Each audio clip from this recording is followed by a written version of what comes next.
Mais qu'est-ce qui se passe à l'est de la République de notre pays? Qu'est-ce qui se passe avec nos partenaires dits stratégiques, les États-Unis, l'Union européenne? Qu'est-ce que le Rwanda leur donne plus que nous? Pourquoi encore la SADC risque de nous lâcher? Alors que le Léopard nous donne du sourire, le sourire de toute la République tous encore à l'Est. Bienvenue.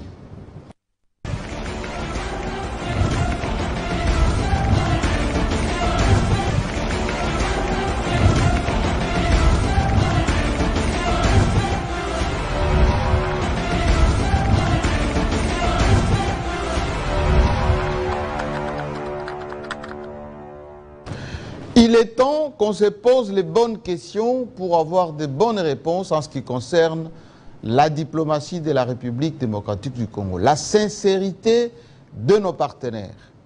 Il est temps qu'on puisse enfin prendre des décisions courageuses pour protéger notre nation, notre territoire. Lorsque Herman Cohen, éminence grise d'hier, mais porte-voix de ceux qui gouvernent aujourd'hui aux États-Unis, les dit si simplement que l'Est de notre pays, les Kivu, notre Kivu, est déjà sous la souveraineté du Rwanda. C'est choquant, c'est révoltant. Et c'est pour cela d'ailleurs que cette émission, nous allons la consacrer essentiellement à ces doubles langages de ceux qui nous disent les choses le matin et le soir font exactement le contraire. À Goma, on vit avec la peur au ventre, mais on se requinque quand même avec nos patriotes, Ouazalendo, avec bien évidemment les FARDC, mais à l'ouest, c'est un peu la distraction. Pourquoi? En tout cas, aujourd'hui, nous allons revenir dans cette émission avec des journalistes de Kinshasa qui, comme moi, sont offusqués par ce qui se passe, en félicitant dans un premier temps nos léopards qui ont fait une prestation de qualité. Le chemin ne fait que continuer. Nous sommes en demi-finale désormais. Alors, coach, continue dans cet élan. La République te sera reconnaissante. J'accueille Pius Romain Roland. Bonjour, bienvenue, bonsoir plutôt. Tout va bien? Merci beaucoup, Jean-Marie. Vous avez chanté hier quand même pour féliciter les léopards. Si vous suivez la plupart de mes interventions, j'ai toujours dit le seul domaine qui fédère les esprits des Congolais, c'est le sport. Et pour moi, en tant que patriote, 2 €. Je le disais. Non, moi je prends en témoin Adam Chemissi. Oui, 3-1, 2 €. Moi, je prends toujours le bon côté. Non, moi je prends en témoin Adam Chemissi. Oui. Et une amie, que je ne vais pas citer son nom, qui a suivi, pour la première fois, elle a suivi le match hier. En famille, elle m'a envoyé l'émission. J'étais au fait à l'université. Hier, je quitte l'université autour de 20 h.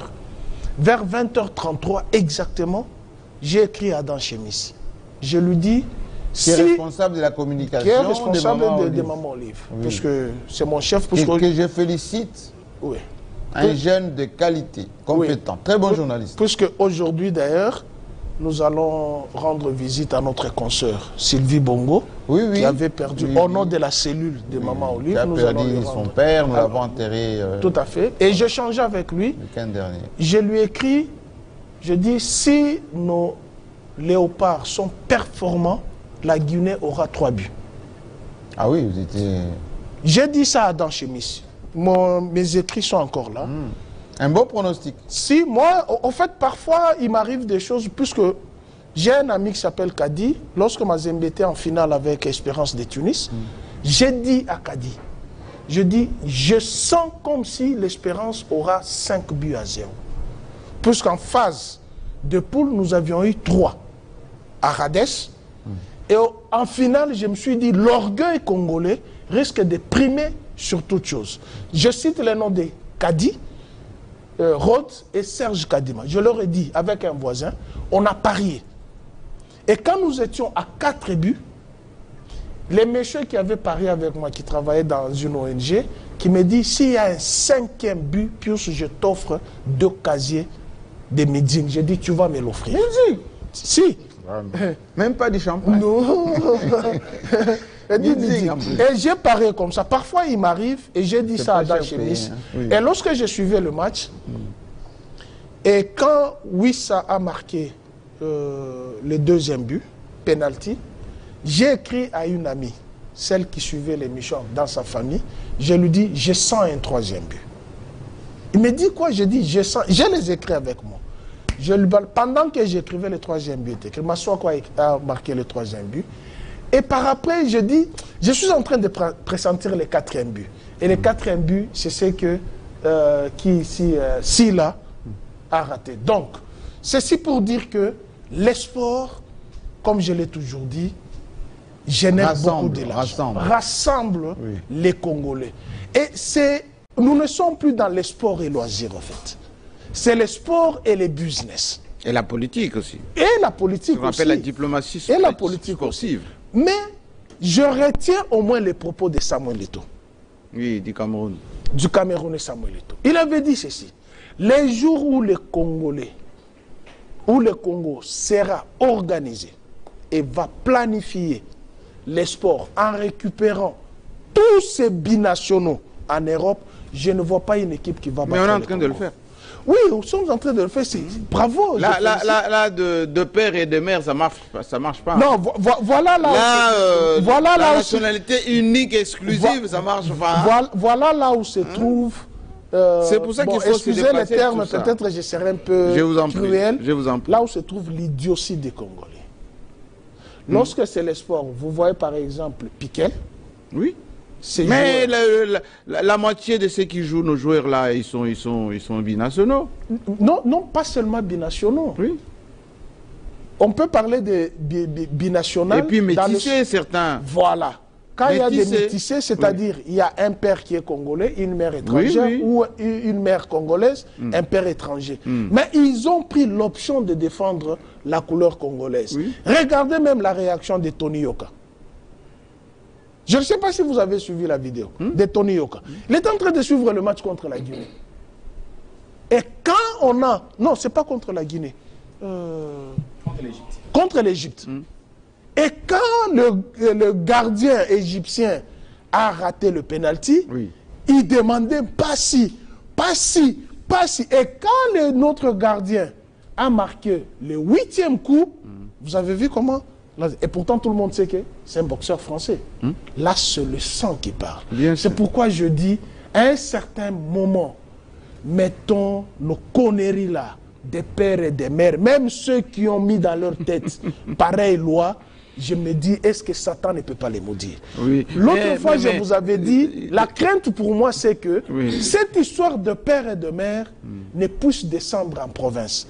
Puisque lors du forum, des réconciliations de l'Oumba, j'ai entendu mes frères Katangé dire des pères et de mères aussi. Ne peut être ministre et député dans le Haut-Katanga que de père et de mère. N'importe quoi. Et pourtant, la République démocratique du Congo est frontalière de 9 pays. Des pères et de mères Katangé. Au Katangé. Est-ce que ça existe? Au Katangé, c'est-à-dire les 6 territoires du Katangé. C'est une bêtise. C'est ça, c'est une bêtise. Or, la République démocratique du Congo, frontalière de 9 pays, c'est-à-dire, de par les frontières, il y a toujours le mariage interfrontalier. En tout cas, je peux prendre en tout cas à majorité des provinces au Congo, peut-être le Kwilu, la Chopo, le Sankuru, la Lomami. Mais les ethnies du Katanga d'ailleurs sont à cheval avec l'Angola, à cheval avec la Zambie, à cheval. Mais il n'y a pas que le Katanga, prenez le Maïndombe. Le Maïndombe frontalier de Congo-Brazzaville. Bien sûr. Vous prenez Congo central. Le nord Ubangi, le sud, c'est frontalier avec Centrafrique. Vous prenez Congo central, c'est frontalier avec l'Angola, c'est frontalier avec Congo-Brazzaville, c'est frontalier avec Abinda. Vous prenez le Kasaï dans le sud, c'est frontalier avec l'Angola. Vous prenez le Lualaba, c'est l'Angola, c'est la Zambie. Vous prenez le Katanga, c'est l'Angola, la Zambie, la Tanzanie. Vous prenez le Kivu c'est la Tanzanie, c'est le Burundi, c'est le Rwanda, c'est l'Ouganda. Vous prenez les Haut-Ouélé, les Bas-Ouélé, c'est le Sud-Soudan. De quoi vous nous parlez avec cette histoire de père et de mère? Je félicite nos 11 fauves et je présume que entre... On risque d'aller en finale. Non, pas en risque, parce que je ne vois pas entre la Côte d'Ivoire et le Mali une équipe qui peut défenestrer la République. Et surtout qu'on a chicoté les Égyptiens. Ça, c'était l'entraîneur guinéen a dit il va remettre le Congolais avec sa chicote. Je pense qu'il en a eu pour son compte. Mais justement, je l'ai vu avec un papillon sur le bras. Il avait même peur du papillon. Ce que j'ai aimé aussi, c'est la comédie de notre confrère, de notre frère. Laquelle comédie? De surveiller le fleuve. Alors, moi ça m'a plu avec les grands P. Vous savez qu'on est très suivi à Brazzaville. Mais ce sont nos frères. Et ils ont pris ça avec beaucoup de philosophie. Nous sommes des frères. D'ailleurs, je voulais lancer le message à nos frères. Alors moi, j'ai la liste, liste de ceux qui doivent surveiller le fleuve. J'ai la liste. Je vais vous la donner à la fin de l'émission. Restez, parce que il faut depuis Maluku jusqu'à Kinshasa là-bas. Il faut suffisamment de gens connus pour surveiller. Parce qu'il y a des coins, surtout au niveau d'un pilar, au niveau de... Voilà. Il faut surveiller cet endroit-là, c'est important. Alors, je voulais lancer le message à nos frères Brazzavillois, que nous sommes frères, il n'y a que la frontière. Bien sûr. Maritime, et ils sont contents. Mais oui. Et ils dansent à chaque fois qu'on marche, ils dansent. Puisque, même là, je ne veux pas citer pour ne pas choquer les gens, mais il y a des pères et des mères aussi là-bas. Bien sûr. Qui parfois ils se disent, bon, chez ma mère, c'est la RDC. Finalement aussi, bon, nous sommes au fait de frères. Mais allez dans les familles, moi je peux vous en citer. Au Kemba, il y a quelqu'un de chez nous. Bouya, il y a quelqu'un de chez nous. Chez le président Sassou, il y a quelqu'un de chez nous. Il y a beaucoup. C'est de ça que je voulais parler, parce que l'un de ses fils disait même qu'il devrait être candidat député ici chez nous. Pour les comptes de sa mère. Il a raison. Oui, il a raison. Il a complètement, il a raison. Si, il a le sang congolais. D'ailleurs, pour preuve, lorsque cette famille est frappée par un deuil, le chef de l'État Brazzavillois traverse et il compatit. Mais maman Anto était ici il y a 10 jours. Mais oui. Avec le mais oui, ça. Et même son premier lit, c'est la sœur du cardinal Mosengo. Oui. Mais alors, nous sommes frères et ils doivent être contents, comme nous aussi. Nous sommes contents à chaque fois. Mais ça n'empêche qu'ils doivent surveiller le fleuve. Non, ça n'empêche pas, puisqu'il faut éviter que Nina, en grosse... continuer pour le fleuve, c'est important. On est en demi-finale, c'est important. Surtout du côté de l'hôtel de ville, jusqu'en bas. Et puis la RDC représente l'Afrique centrale. Absolument. Ils ont l'obligation, avec l'Angola, de nous soutenir. Absolument. Voilà. Alors, Philippe Kazadi, kiosque d'Afrique, ça fait un moment que vous n'êtes pas venu nous rendre visite. Vous allez bien? Moi, je pensais que vous étiez candidat. Mais j'étais en campagne électorale. D'accord. Ouais. Je vous avais prévenu de ne pas aller dans ces affaires d'élection. Les politiciens sont jaloux de leurs affaires. Non, mais franchement... Ils vous ont renvoyé tous à vos métiers d'avant. Non, mais c'est une grosse aventure, les élections. Dit tous nos confrères qui avaient postulé, s'ils échouent, qu'ils ne rentrent pas. Ils sont politiques déjà. Moi, je les accueille parce que c'est leur maison. Voilà. Les politiciens étaient tellement cruels, ils étaient cruels tellement. On est journaliste à vie. Vous avez vu que nous, les fabriquons, les politiciens, mais lorsqu'il faut un peu se faire de l'espace là-bas, nous faire de l'espace. Mais je me demande, est-ce que c'est un problème des politiciens ou c'est un problème de l'homme congolais? Parce que l'homme congolais n'a pas encore intériorisé la nécessité d'organiser les élections, c'est-à-dire remettre le pouvoir au peuple pour que celui-ci puisse désigner ses représentants. Vous avez tout dit. Vous voyez, donc à partir du moment où on veut confisquer la volonté du peuple par des moyens frauduleux, je pense qu'on n'a pas du respect vis-à-vis du peuple. Ces élections ont été caractérisées par une bonne opacité. Vous allez vous rendre compte que dans aucun bureau de vote, moi j'étais candidat provincial à Massina, une seule école, un complexe scolaire Ilou, qui a publié le PV. Je parle bien de procès verbal. Pas les histoires de machines à... Mais les restes... Non, pas ça. Je parle bien de PV. Toutes les écoles n'ont pas affiché. Pourquoi? Ça veut dire que, je ne sais pas, il semble qu'ils ont reçu des instructions. Ils ont reçu des instructions de ne pas afficher les PV. Okay. Ça, c'est une chose. Deuxième chose, c'est que dans les CELSER, dans les centres locaux de compilation des résultats, on n'a pas non plus affiché des PV. Parce que là-bas aussi, les résultats devraient être connus au niveau du CELSER. C'est là où on rassemble les résultats de tout le bureau d'une circonscription pour dire que le premier élu dans cette circonscription, c'est tel, et puis suivi de tel monsieur, ainsi de suite. Cette affaire de seuil, c'est vraiment c'est légal, hein. C'est depuis JKK. C'est légal, mais c'est une nébuleuse. Ce sont les FCC d'hier qui avaient Non, c'est le seuil d'éligibilité et non le seuil de représentativité. Non. Oui, c'était ça la différence. Aujourd'hui, on a ajouté le seuil de représentativité. Mais le seuil d'éligibilité, ça veut dire pour participer au partage... Il faut être représentatif. Oui, pour participer au partage des sièges, c'était depuis Joseph Kabila. Et c'est une chose qu'on a mise en place pour vraiment tricher. C'était les partis mallettes. Maintenant, c'est pour tricher. Non, c'est pour tricher. Ça a toujours été le cas. Parce que à partir du moment où on ne publie pas les PV, un regroupement taxé de n'avoir pas atteint le seuil ne sait pas comment... combien de voix? Combien de voix il a obtenu? Bon, moi, on ne sait même pas comment s'attaquer à la décision de la CENI. On a déjà prêté serment, le président a prêté serment. On a déjà installé les députés.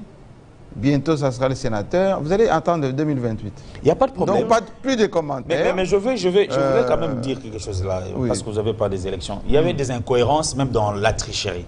Je vous donne un cas. Un candidat de l'UDPS postule au niveau national à Tchangou et postule au niveau provincial à Kimanzeke. Oui, toujours. Ça signifie que pour lui, ça signifie que pour lui, Kimanzeke, c'est son fief. C'est là où il peut gagner le plus de voix. Curieusement, au niveau national, il est proclamé avec plus de 12 000 poussières de voix. Au niveau provincial, dans son fief électoral de Kimanzeke, il échoue. Ah, donc, c'est un détail. Alors qu'il y a un élu là-bas avec 3 000 voix. 3 000 voix poussières. Donc on veut dire traduction, c'est lui qui est le meilleur élu de Tchangou, dans son fief électoral, n'a pas obtenu 3 000 voix. Bon, écoutez. Il y a un autre cas, du même parti. C'est très important, Jean-Marie. Assumé. Du même parti. Il est national à Tchangou. Il obtient 10 000 poussières de voix. À Massina, il est provincial, il sort avec 2 000 voix. Ça signifie que 8 000 voix d'autres, il les a obtenues dans d'autres circonscriptions qui ne sont pas son fief. Comment expliquer? Ça ne s'explique pas. La réalité congolaise. Non, ça ne s'explique pas. La réalité électorale congolaise. Merci beaucoup. Mais je ne voudrais pas manquer l'occasion pour féliciter quand même aussi nos léopards. Nos léopards, nos fauves. Nos fauves. Hier, nous rêvons maintenant. Avec cette équipe et cet entraîneur. Il faut qu'on soit comme à l'époque de Mouzé, vous vous rappelez? Nous commençons. On avait gagné la CHAN, hein? Le CHAN. Non, pas avec Mouzé. Nous sommes arrivés jusqu'en demi-finale. En demi-finale, oui, mais avec JKK, on a gagné 2 CHAN. 2 CHAN. Oui. Donc il faut vraiment encourager cette équipe à continuer sur cet élan, nous faire rêver et à concrétiser le rêve. Avec Ibengue. Oui. Ibengue, c'est non, Ibengue, c'est le deuxième. C'est Santos. C'est Santos, le premier CHAN. Le premier CHAN et Ibengue le deuxième. Quand JKK avait fait un coup de téléphone à Bokessé, au capitaine, et puis il lui dit tu es capitaine, maintenant c'est le général-major qui te parle. Et il enchaîne pour dire s'il était dans l'armée, il serait déjà major. Voilà. Et ils ont amené la coupe. Si, ils ont amené. C'était le 8 mars d'ailleurs. Dans cette phase introductive, je voudrais vraiment parler de quelque chose que j'ai lu hier et qu'on a partagé dans notre site internet, kiosquedafrique.com. Les propos du commissaire divisionnaire adjoint, Blaise Kilimbalimba, sur... Mais ce n'est pas adjoint, il est titulaire. Sur les antennes de la radio Okapi. Il dit... Le général il dit que le kidnapping organisé à Kinshasa n'existe pas. Il y a eu des arrestations. À mon sens, c'est gravissime parce que chaque jour, nous sommes en train de... Vous avez des éléments? Excusez-moi, oui, j'ai des familles qui ont vu les leurs être... Mais organiser, qu'est-ce que ça veut dire? Organiser, ça veut dire que... Ça veut dire qu'une bande de gens qui sont organisés, structurés, qui sont là en train de faire des enlèvements à Kinshasa et pour rançonner les familles. Mais cela existe bien. Non, lui, peut-être, il parlait de gens qui disaient que c'était les politiciens ou les vendeurs d'organes qui organisait les kidnappings pour enlever les gens. Et non, en tout cas dans l'interview. Ça n'existe pas. Dans l'interview, n'a pas fait allusion aux organes ça qui sont n'existe vendus. pas. D'ailleurs, c'est impossible. Mais les crimes crapuleux, oui, c'est le quotidien des policiers. Les phénomènes Koulouna, le kidnapping à Kinshasa, on les vit au jour le jour. Et à notre sens, dire cela, ça prise quand même une fuite de responsabilité. Non, mais il est en train de travailler, Kanima Dimba. Non, s'il vous plaît. Il travaille, mais dans cette interview. Il a à peine d'arriver lui-même aussi. Cette interview. Est-ce qu'il a les moyens, Kanima Dimba? Mais il faut qu'il s'évite de tenir ces gens. Moi, je suis très solidaire de nos policiers. Là, ça donne de... Moi, je suis très solidaire de nos policiers. Pourquoi? Je vais vous expliquer. Oui. Quand vous voyez toutes les opérations anticriminalité des pays, je ne parle pas de New York parce qu'ils ont suffisamment de moyens, ni du Brésil, ni Colombie, allez tout simplement au Nigeria ou en Afrique du Sud. Mais les policiers ont des moyens, ils ont des véhicules, ils ont des moyens de communication, ils ont des cachots, ils ont des tribunaux spéciaux, il y a ce qu'on appelle des jugements en flagrance. Non, mais Jean-Marie, c'est pas. Mais chez nous, les nôtres. C'est pas parce que nos policiers n'ont pas. Vous comptez les nombres. Faut... D'abord, vous comptez le nombre de véhicules d'intervention. Non, mais c'est pas parce qu'on manque le moyen qu'il faut renier un phénomène qui existe. Non, il a peut-être précisé. Moi, je vais l'appeler. Oui. Alors, il dit que cette bande, ces kidnappings, phénomène kidnapping organisé n'existe pas. Alors que ça existe parce qu'ils sont en train de rançonner. Les gens qui parviennent à appeler le membre d'une famille. Ah oui? Pour dire envoyez-nous 10 000 $, 15 000 $, et après, lorsqu'on envoie cet argent, on libère. Et vous croyez franchement que ces gens ne sont pas organisés? Il faut les piéger, les arrêter. Ah il faut les piéger. Et puis remonter les... Tant mieux le piéger que de dire qu'il n'existait pas. Parce que s'il n'existait pas, ces phénomènes, tels qu'on le voit, c'est peut-être pour rassurer la population. Chaque jour, il y a des familles qui pleurent, qui sont à la recherche de leurs membres. Je le recevrai bientôt. Yves Bouya, bienvenue. Merci. Je sais qu'en tant que Congolais, vous avez chanté, dansé, ivre de notre victoire, cas de déqualification pour le demi-finale. Oui. Et que comme né Congo, vous êtes en train d'attendre le Premier ministre. Mais né Congo. Je me taquine, hein. Parce que tout le monde, c'est sur toutes les lèvres aujourd'hui, on dit le prochain Premier ministre, il faut qu'il soit né Congo. Il sera né Congo. Oui. Mais comme vous venez d'aborder la question, mais Jean-Marie, moi, je pense que je m'oppose à ces schémas qui veulent s'installer dans les gouvernements. Le quoi, schéma? Nous avons vu des ministres qui ont validé leur mandat. Oui, en tant que député. En tant que député. Et qu'est-ce qu'ils font dans les ministères? Qu'est-ce qu'ils font dans les ministères? Ils ne peuvent pas être à la fois... Non, ça veut dire que les mandats n'ont pas encore été validés. Non, au Parlement? Non, pas encore, pas encore. Il y a des commissions qui sont là. Oui. Il y a des commissions qui sont là, voilà, mais ils ne sont pas encore formellement. Il y a des délais. Voilà. Et puis il y a un délai. Mais on les voit assis là. Moi j'ai vu le Premier ministre assis. Oui, il est assis là-bas, mais il y a un délai. Ça veut dire que le droit, c'est il y a une contestation formelle où tu dois faire le choix par rapport à... Et ensuite, 8 jours. Mais dès que tu es formellement notifié que ton mandat a été validé. Après là, maintenant, tu as 8 mois pour te prononcer, pour rester. 8 jours. Tu as 8 jours pour te prononcer si tu veux rester au gouvernement ou aller au Parlement. Mais ils font le 2 là en ce moment. Non, il ne faut pas les deux parce qu'ils ne sont pas encore validés. Parce qu'il y a eu les 26 commissions. Ils profitent du ballottement. Non, les 26 commissions n'ont été installées qu'hier. Les 26 commissions n'ont été installées qu'hier. Pour commencer maintenant à recevoir, parce que vous déposez votre candidature, on regarde les pièces, ainsi de suite, bref. Voilà. Et puis vous rendez rapport à la plénière qui va valider et ensuite voilà. On vous appelle, vous appelez par... Je sais ce que j'ai dit, Jean-Marie, parce qu'il y a des infos qui fuitent. Notamment le fameux chèque antidaté, voilà, chèque, où on veut voir certains ministres, certains responsables veulent assumer doublement les choses. Non, ça c'est interdit.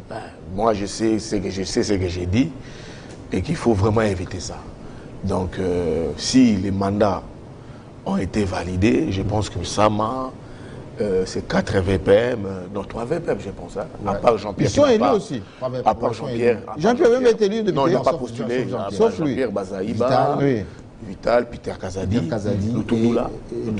Donc, il faut qu'il lâche l'affaire. Oui, il faut qu'il lâche l'affaire, Jean-Marie, parce que Ce que j'attends, non, je parle des ministres aussi. Donc Tony c'est Mois. plus de 26.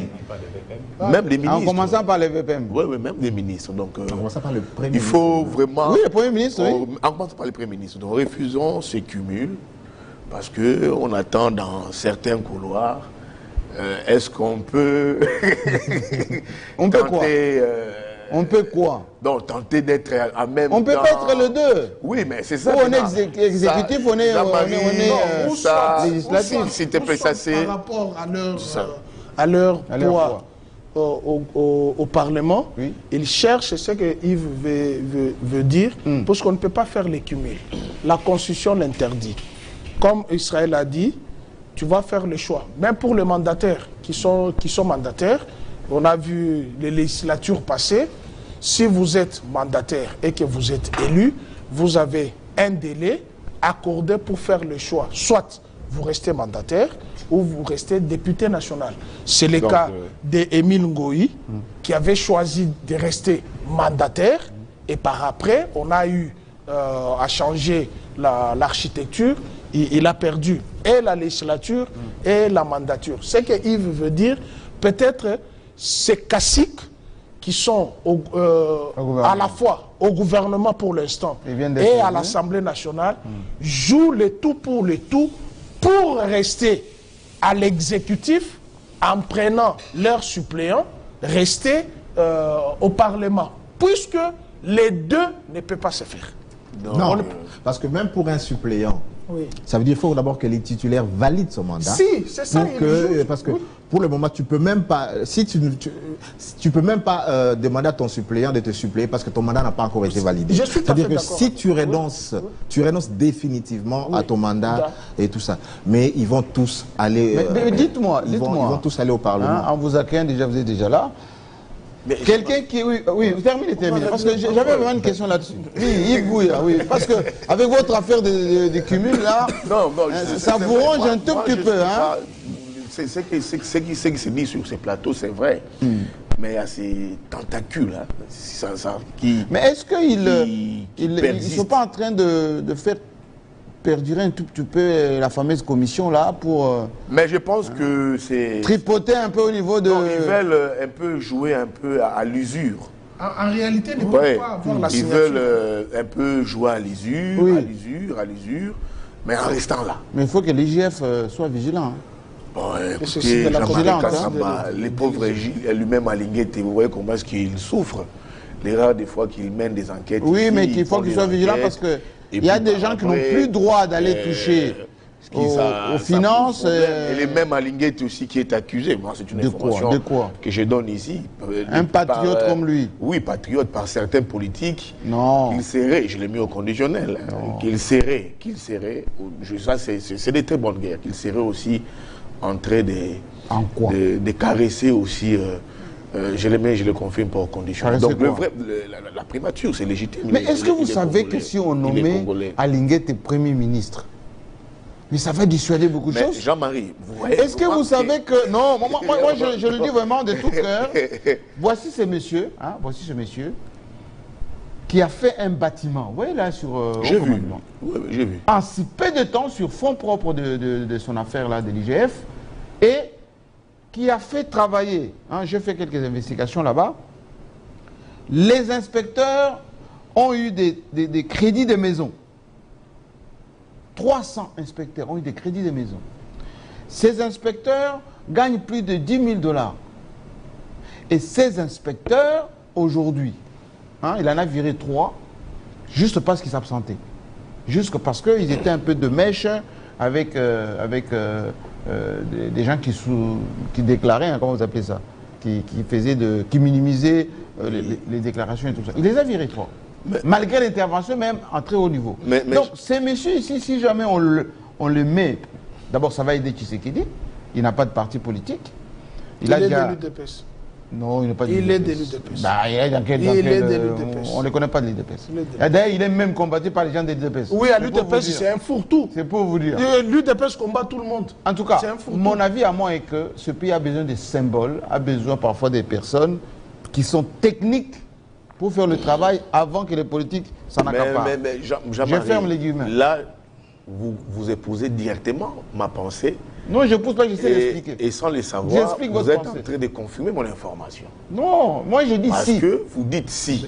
Mais moi, dans ce que j'écoute, Oui. dans le couloir, j'apprends sans pour autant les confirmer. C'est très légitime de sa part, M. Alinguete. Au regard de ce que vous venez de dire ici, de ce qu'il fait C'est qui est sûr, il est bon. à l'UDPS. Il est bon. Vous pouvez les dire, mais j'apprends dans certains milieux qu'il caresse aussi cette ambition de succéder à Sam. Et des fois, quand des questions lui sont posées en sourdine, auprès de qui vous allez laisser l'IGF, il donne déjà, il avance déjà, non, il parle. Non, là c'est tout posé. Mais Jean-Marie, mais vous savez... Il avance quoi? Des non, gens qui peuvent le remplacer? Non, par exemple, des Luzolo Bambi. Donc nous sommes des journalistes, on sait c'est quoi. Oui, ben Luzolo Bambi. Moi, Alinguete, M. Alinguete, j'ai été d'accord avec lui sur un point, notamment sur la patrouille financière. Oui. Quand Et contrôle concomitant. certains mandataires, pendant la campagne, soit dans la perspective électorale, voulaient ponctionner dans les caisses de l'État. Pour financer la Pour campagne financer la électorale, campagne. notamment des partis Mais politiques. moi, quand j'ai appris ça, j'ai dit non, on ne peut pas, parce que moi j'ai combattu Et il a ça. maintenu sa patrouille. J'ai combattu ça sous Kabila, où on a vu des individus, des chefs d'entreprise, des tout-puissants sous Kabila, sous les PPRD, Transformer les entreprises comme des entreprises, sections de comme des PPRD. sections des partis politiques. Oui, oui. Mais quand elle a dit non, on ne va pas toucher. Et par là, il a été combattu. Comme vous l'avez dit, Il ici, continue d'être combattu. des puissants, des l'UDPS. Mais moi, quand j'ai eu de l'information, sans pour autant rencontrer Alinguete, sans pour autant parler avec lui, objectif, j'ai dit non, ça, il faut soutenir la démarche. Mais quand vous, ici, vous parlez de ce qu'il a donné comme avantage aux inspecteurs, j'ai dit bravo parce qu'il faut mettre certains inspecteurs. Vérifiez, vous allez voir. Je vais vérifier. Moi, Ces inspecteurs roulent carrosse je vais comme vérifier. des ministres. Je vais vérifier. Je vais Oui. vérifier. Mais là où j'ai mis le seul bémol, le seul bémol, est que je ne peux pas moi comprendre que des inspecteurs s'y rendent au ministère de l'EPST, ravir $1 300 à Non, à un pas comptable. ravir, papa. Ça veut dire conserver. Non. mais Jean-Marie, Vous savez, les laissez-moi- contrôles concomitants, là, Jean-Marie. ça veut dire qu'on vous arrive, on a des soupçons que vous allez dire. Jean-Marie, subtiliser quelque chose. C'est ça que j'ai dit. J'ai dit à M. Alinguete. C'est conservatoire. Je n'ai jamais été contre sa personne. Mais des fois, ça démarche. On ne peut pas aujourd'hui mener des enquêtes sur base des soupçons qui n'aboutissent pas. On ne peut pas aujourd'hui accepter, vous expédiez des inspecteurs au ministère, dans un service lié au ministère de l'EPST, et que vous débarquez, vous ravissez Jean-Marie. Est-ce que vous savez que ces Non, non, inspecteurs non. ont C'est pas sa été mission. auditionnés au parquet avec tous ces éléments-là, Jean-Marie, les qu'il pièces à soit- conviction, qu'il soit auditionné ou pas, un inspecteur... et le comptable d'État, ils ne dépendent pas du ministre du tout. Vous ne voyez pas en quoi le ministre devait débarquer. Non, c'est pas que du Voilà. ministre. Ça ne visait pas les Qu'est-ce que le ministre a Jean-Marie, parti voir c'est pas mon débat. moi, j'ai une Non, question. s'il te plaît, oui, vous allez prendre, vous allez prendre. C'est terminé pour le président. C'est pas que ça visait les ministres. C'était pas dans les cabinets du ministre. C'est coupé. C'était dans le DINACOPé. Oui. C'est un service public chargé de la paie des enseignants, Mais oui, qui ne ils fait ont- que le contrôle. Oui, ils ont Et droit puis d'y aller. la prime des enseignants ne passe pas par ces services. Ça n'est pas Peu que importe. le contrôle. Jean-Marie, s'il te plaît.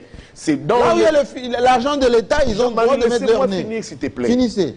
La DINACOPé ne joue qu'un seul rôle. C'est limite qu'au niveau du contrôle des enseignants.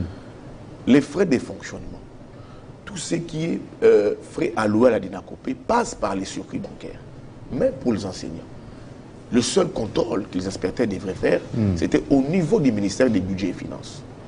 C'est là où j'ai dit à M. Alinguete, je suis d'accord qu'on puisse assainir les milliers des affaires, qu'on puisse assainir... Là où il y les a moyens l'argent de financiers. l'État. Je suis d'accord. Là où il y a l'argent public. L'argent public. Mais je suis contre lui. Le seul bémol que j'aimais, Oui. je ne peux pas admettre qu'un inspecteur qui vous touche, comme vous avez dit ici, $10 000, qui c'est quoi au-dessus, soit Non, il n'est au pas même niveau au-dessus, que il fait son parquet. travail. Mais pas en ravissant l'argent, c'est pas ça. La loi Non, n'autorise pas ça. il n'a pas pris et mis ça Mais sa Jean-Marie, poche. hein. laissez-moi finir. Qui est sa Mais conviction? Jean-Marie, vous aurez la parole, vous allez envoyer la parole à Israël.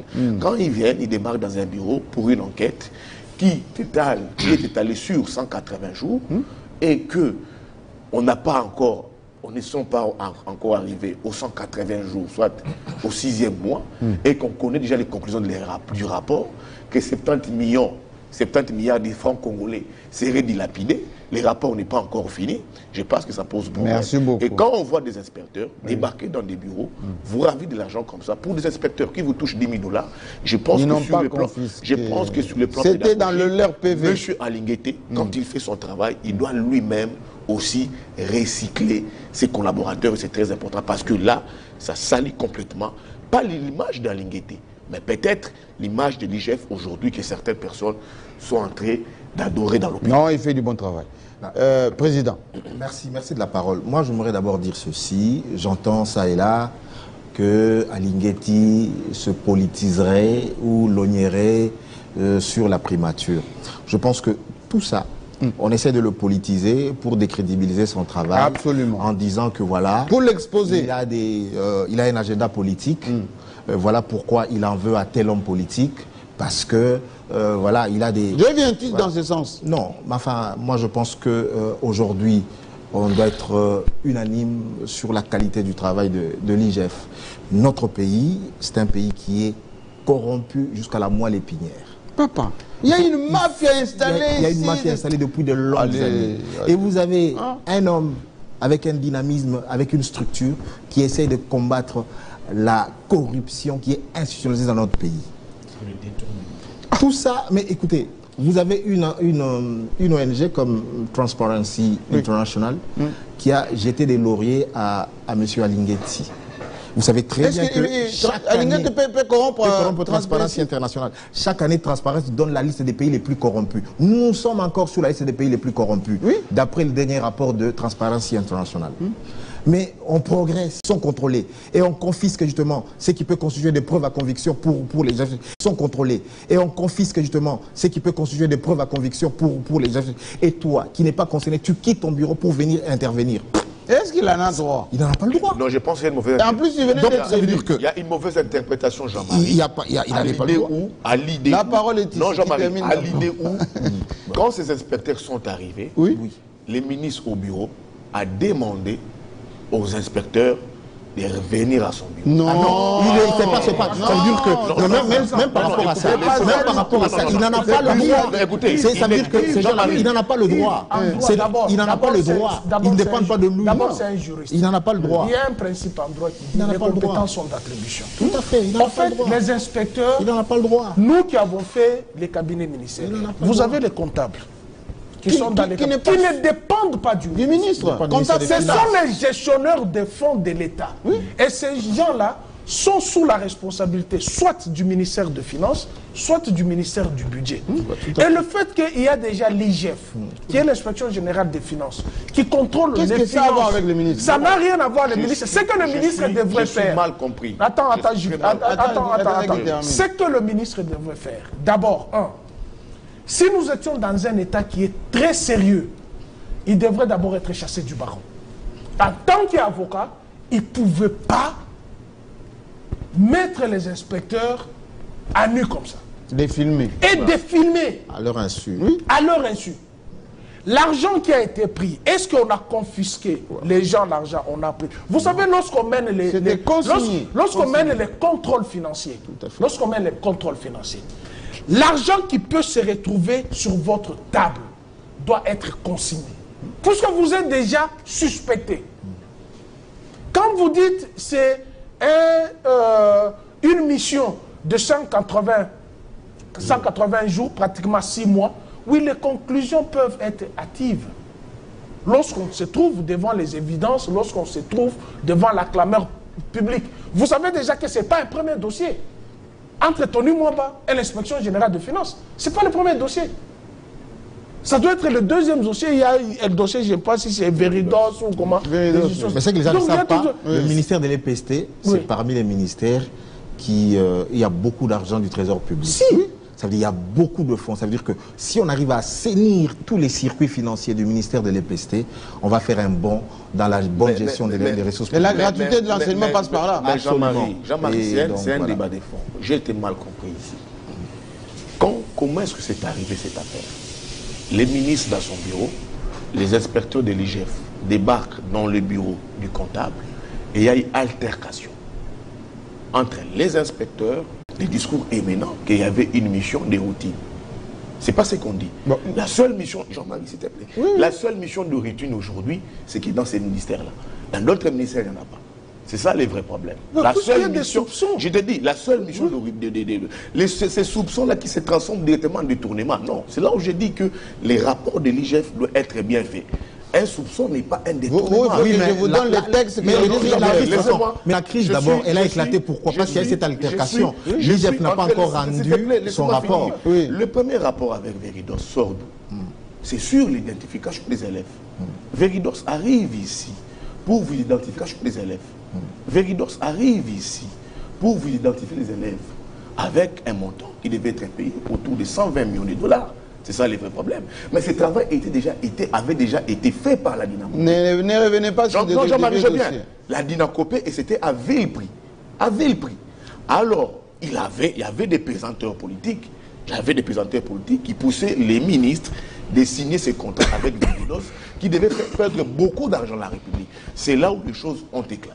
Pour conclure ici, je dis ici que M. Alinguete, on ne peut pas l'interdire d'avoir des ambitions. Comme Jean-Marie l'a dit, il n'est pas né d'un parti politique, il n'est ni de l'UDPS, ni de gauche, ni de droite. Ça serait, c'est un patriote, c'est très légitime, un Robin des Bois des finances légitime pour Alinguete, avec des preuves qu'il a manifestées, comme vous le dites ici. Il est prêché sur ces plateaux, je comprends. Et laisse-moi finir, s'il te plaît. Il est prêché sur ces plateaux. Les ambitions sont légitimes. C'est aussi très légitime pour M. Alinguete, aujourd'hui, de se dire, j'ai déjà fait preuve. Israël a parlé de transparence internationale. Pourquoi est-ce que je ne peux pas être Premier ministre? Il peut l'être. Mais le seul bémol que j'ai mis ici, au-delà de tout, c'est la forme, par la forme du travail que l'UGF fait. Vous savez, M. Alinguete ici, s'était offert le luxe, un moment ici, de traiter des gens des voleurs. Mais si dans ce Sénat, mais si quelqu'un vole, pas son rôle. Mais si quelqu'un Jean-Marie, il est au PJ. Godin pour les Jean-Marie, non, c'est ça, il faut être un homme d'État. Il faut être un homme d'État. C'est pas les M. Alinguete n'est pas un magistrat, c'est pas les parquets. C'est pouvoir de dire aux gens, quand il profère des propos en disant, dans ce Sénat-là, il n'y a que des voleurs. C'est pas son travail, c'est au travail du parquet. C'est comme le parquet avait fait son travail, le jour où ces inspecteurs de l'IGF ont été arrêtés, conduits au parquet. Aussi, vous ne le savez pas, c'était aussi avec les comptables de la Dynacopé. Et qu'est-ce qui ont été auditionnés. A dit? Non, ils ont été libérés. Oui, on leur a dit quoi? Non, allez continuer votre travail. L'affaire est encore en instruction. Oui. Et le discours au niveau de l'IGF a changé. Allez continuer le travail. Ce n'est plus une la mission. Mafia des gens qui ont pris l'argent. Ce n'est plus une mission de contrôle aujourd'hui, ça se dit comme ça, c'est maintenant, mais aujourd'hui, une mission de routine. Encore, je l'ai dit, M. Alinguete, comme Israël l'a dit, aide le président de la République.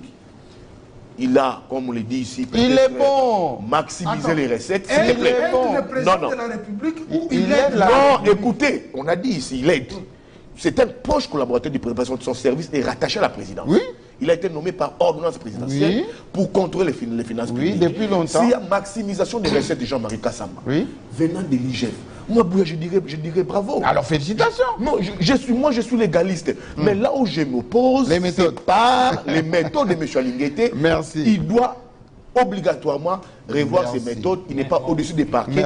Et ses inspecteurs à lui, de l'IGF, pas à lui, doivent savoir. On a compris. Pourquoi vous ne condamnez pas aussi la méthode du ministre Guillet Pesté qui s'est permis de venir s'insurger dans une affaire qui ne le concerne pas?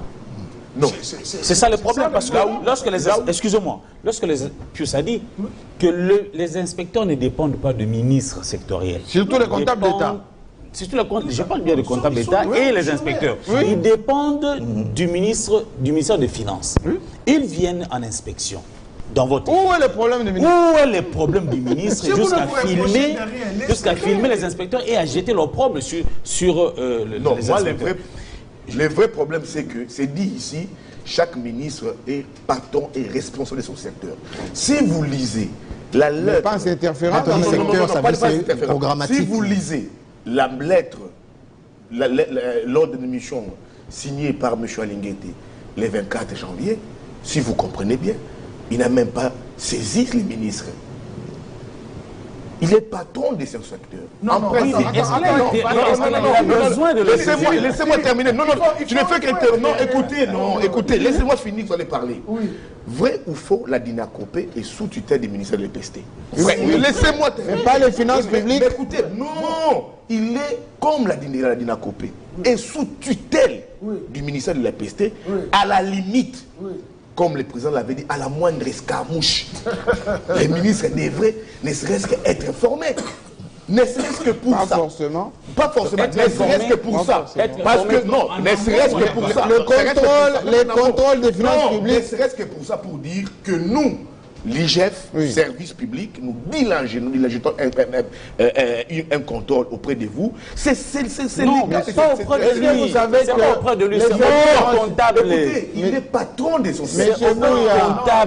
C'est auprès du comptable qui lui a été adjoint. Je suis d'accord. Oui. Mais la Dinakopé... Non, non, moi j'aurais voulu. Je suis d'accord. En fait, moi je ne voudrais pas faire, les débats. Mais ça veut dire que moi le problème c'est que. Personnellement, je ne veux pas faire les débats. Parce que je ne veux pas faire les débats sur Monsieur Moapa. Je ne prêche pas Monsieur Moapa. Dans toutes les formes. De la même manière, vous condamnez. Mais je ne prêche pas Monsieur Moapa. Même pour les vidéos. Sur le plan, comme un homme d'État non public, ça ne pouvait être filmé, la vidéo, mais pas être diffusée. De la même manière, vous condamnez la manière de faire de l'IGF. Mais pour l'IGF, j'aurais voulu que vous condamniez aussi la manière de faire du ministre de l'EPST. Écoutez, et puis, quand vous parlez avec chaque ministre, ils vous disent. Mais d'abord, condamner l'IGF, qu'est-ce qui est condamnable dans les chefs de l'IGF? Ils font leur travail, qu'est-ce qui est condamnable dans les chefs de l'IGF? Non, il parle de la manière.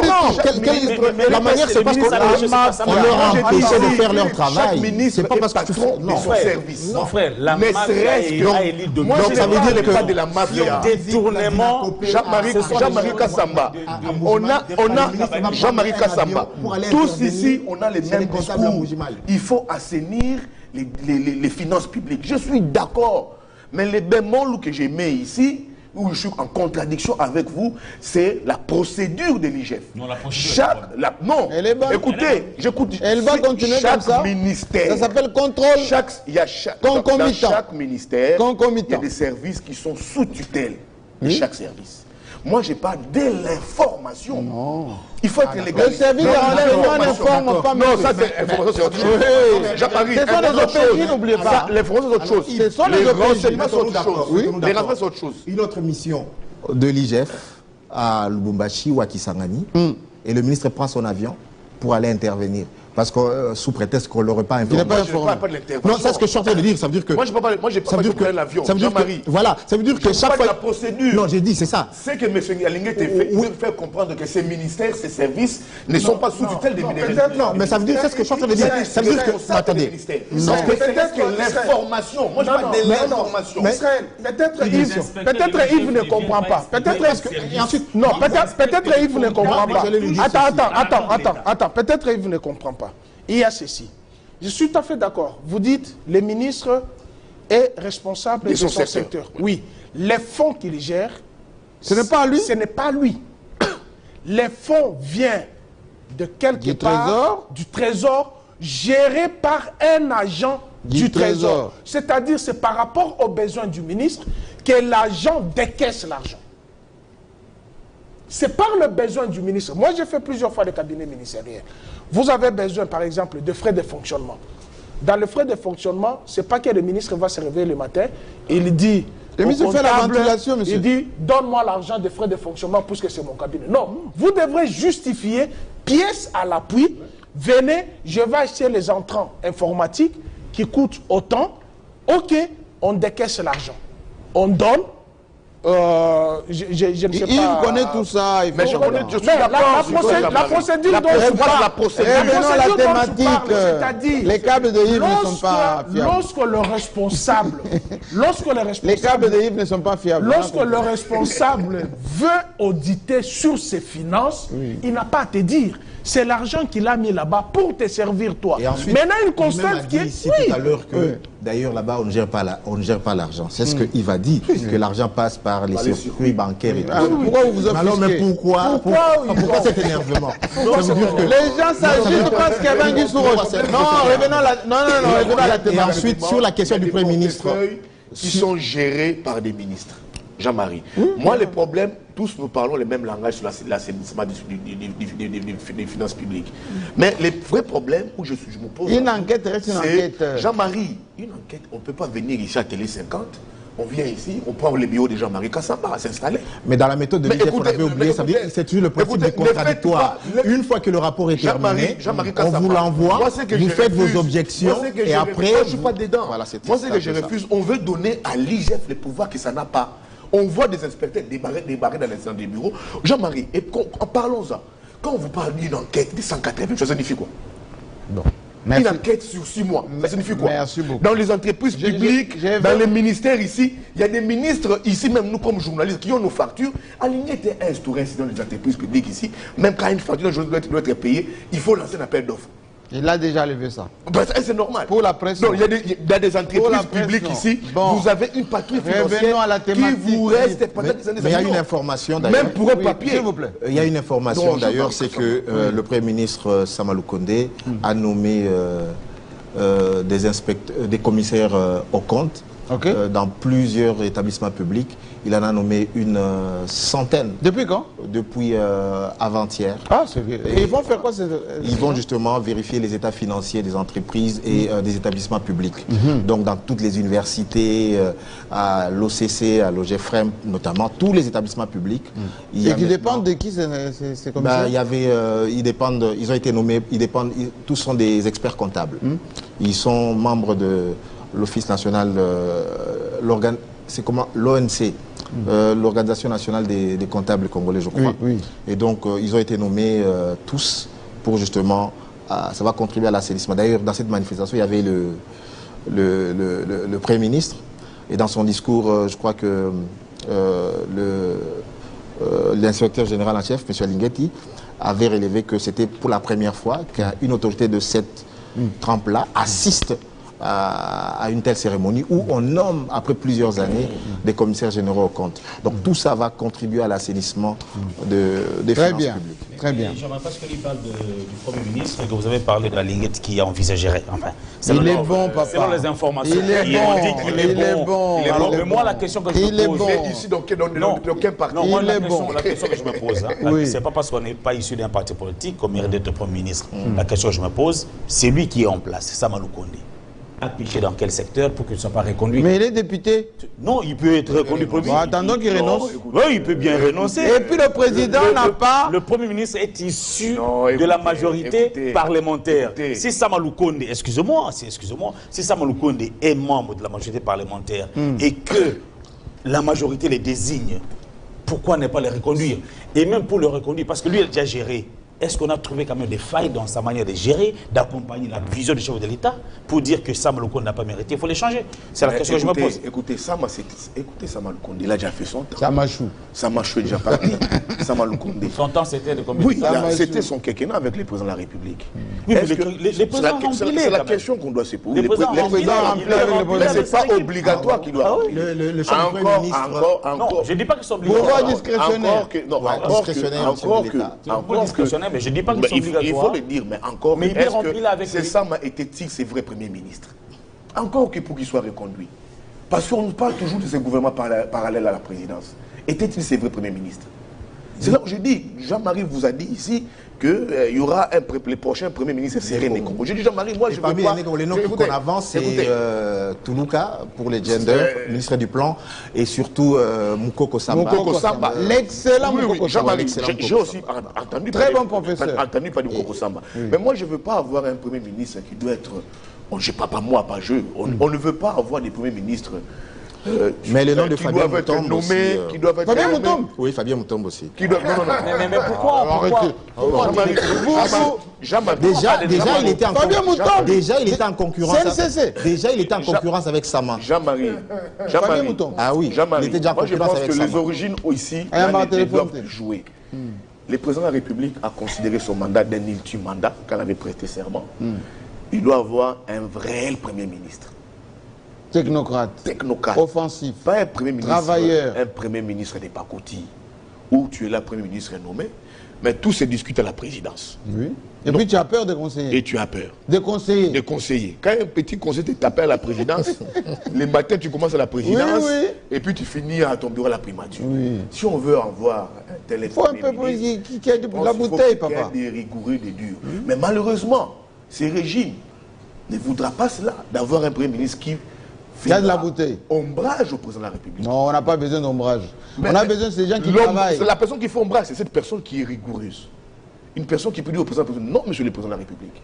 Monsieur le président, voilà, c'est mais il va lui expliquer, papa. Mais oui, mais on vous dit ici. C'est quoi le problème pour réaliser la vision du chef de l'État? Vous allez lui dire en lui expliquant. Non, vous expliquez. Le président n'est pas omniscient. Non, vous expliquez. Mais Jean-Marie, c'est le problème aujourd'hui que nous subissons avec la naissance du PCR de Cameroun.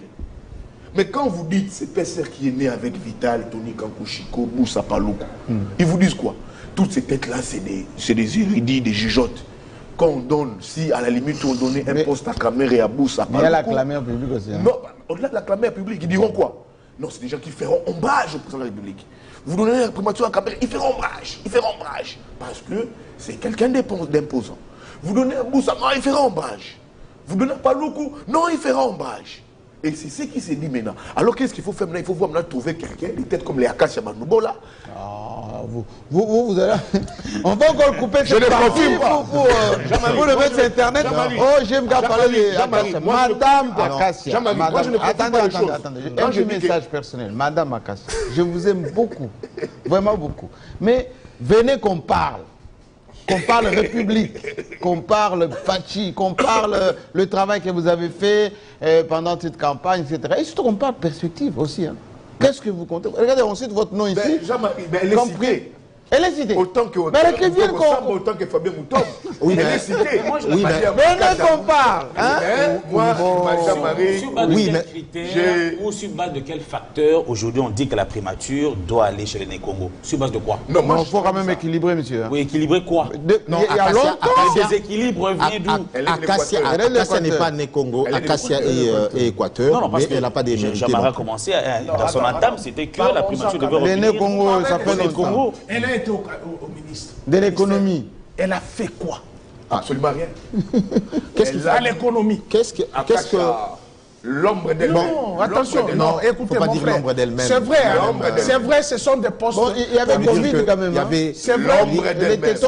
C'est vrai, c'est vrai. Vous comprenez rien de ces ministères. Non, c'est vrai, Jean-Marie. Et il y avait Covid. À son compte, il y a quand même une situation difficile. On ne doit pas tromper. On ne peut pas s'attarder sur ce que vous croyez d'Ivoire dans ces ministères. S'il faut... C'était pendant FCCK. Elle s'est même fait entourer par Alinguet. Vous savez qu'Alinguet était son directeur du cabinet adjoint, vous le savez. Ça, vous ne savez pas. Ça, vous ne savez pas. Donc, si... Voilà, madame, venez. Elle a broyé d'Ivoire.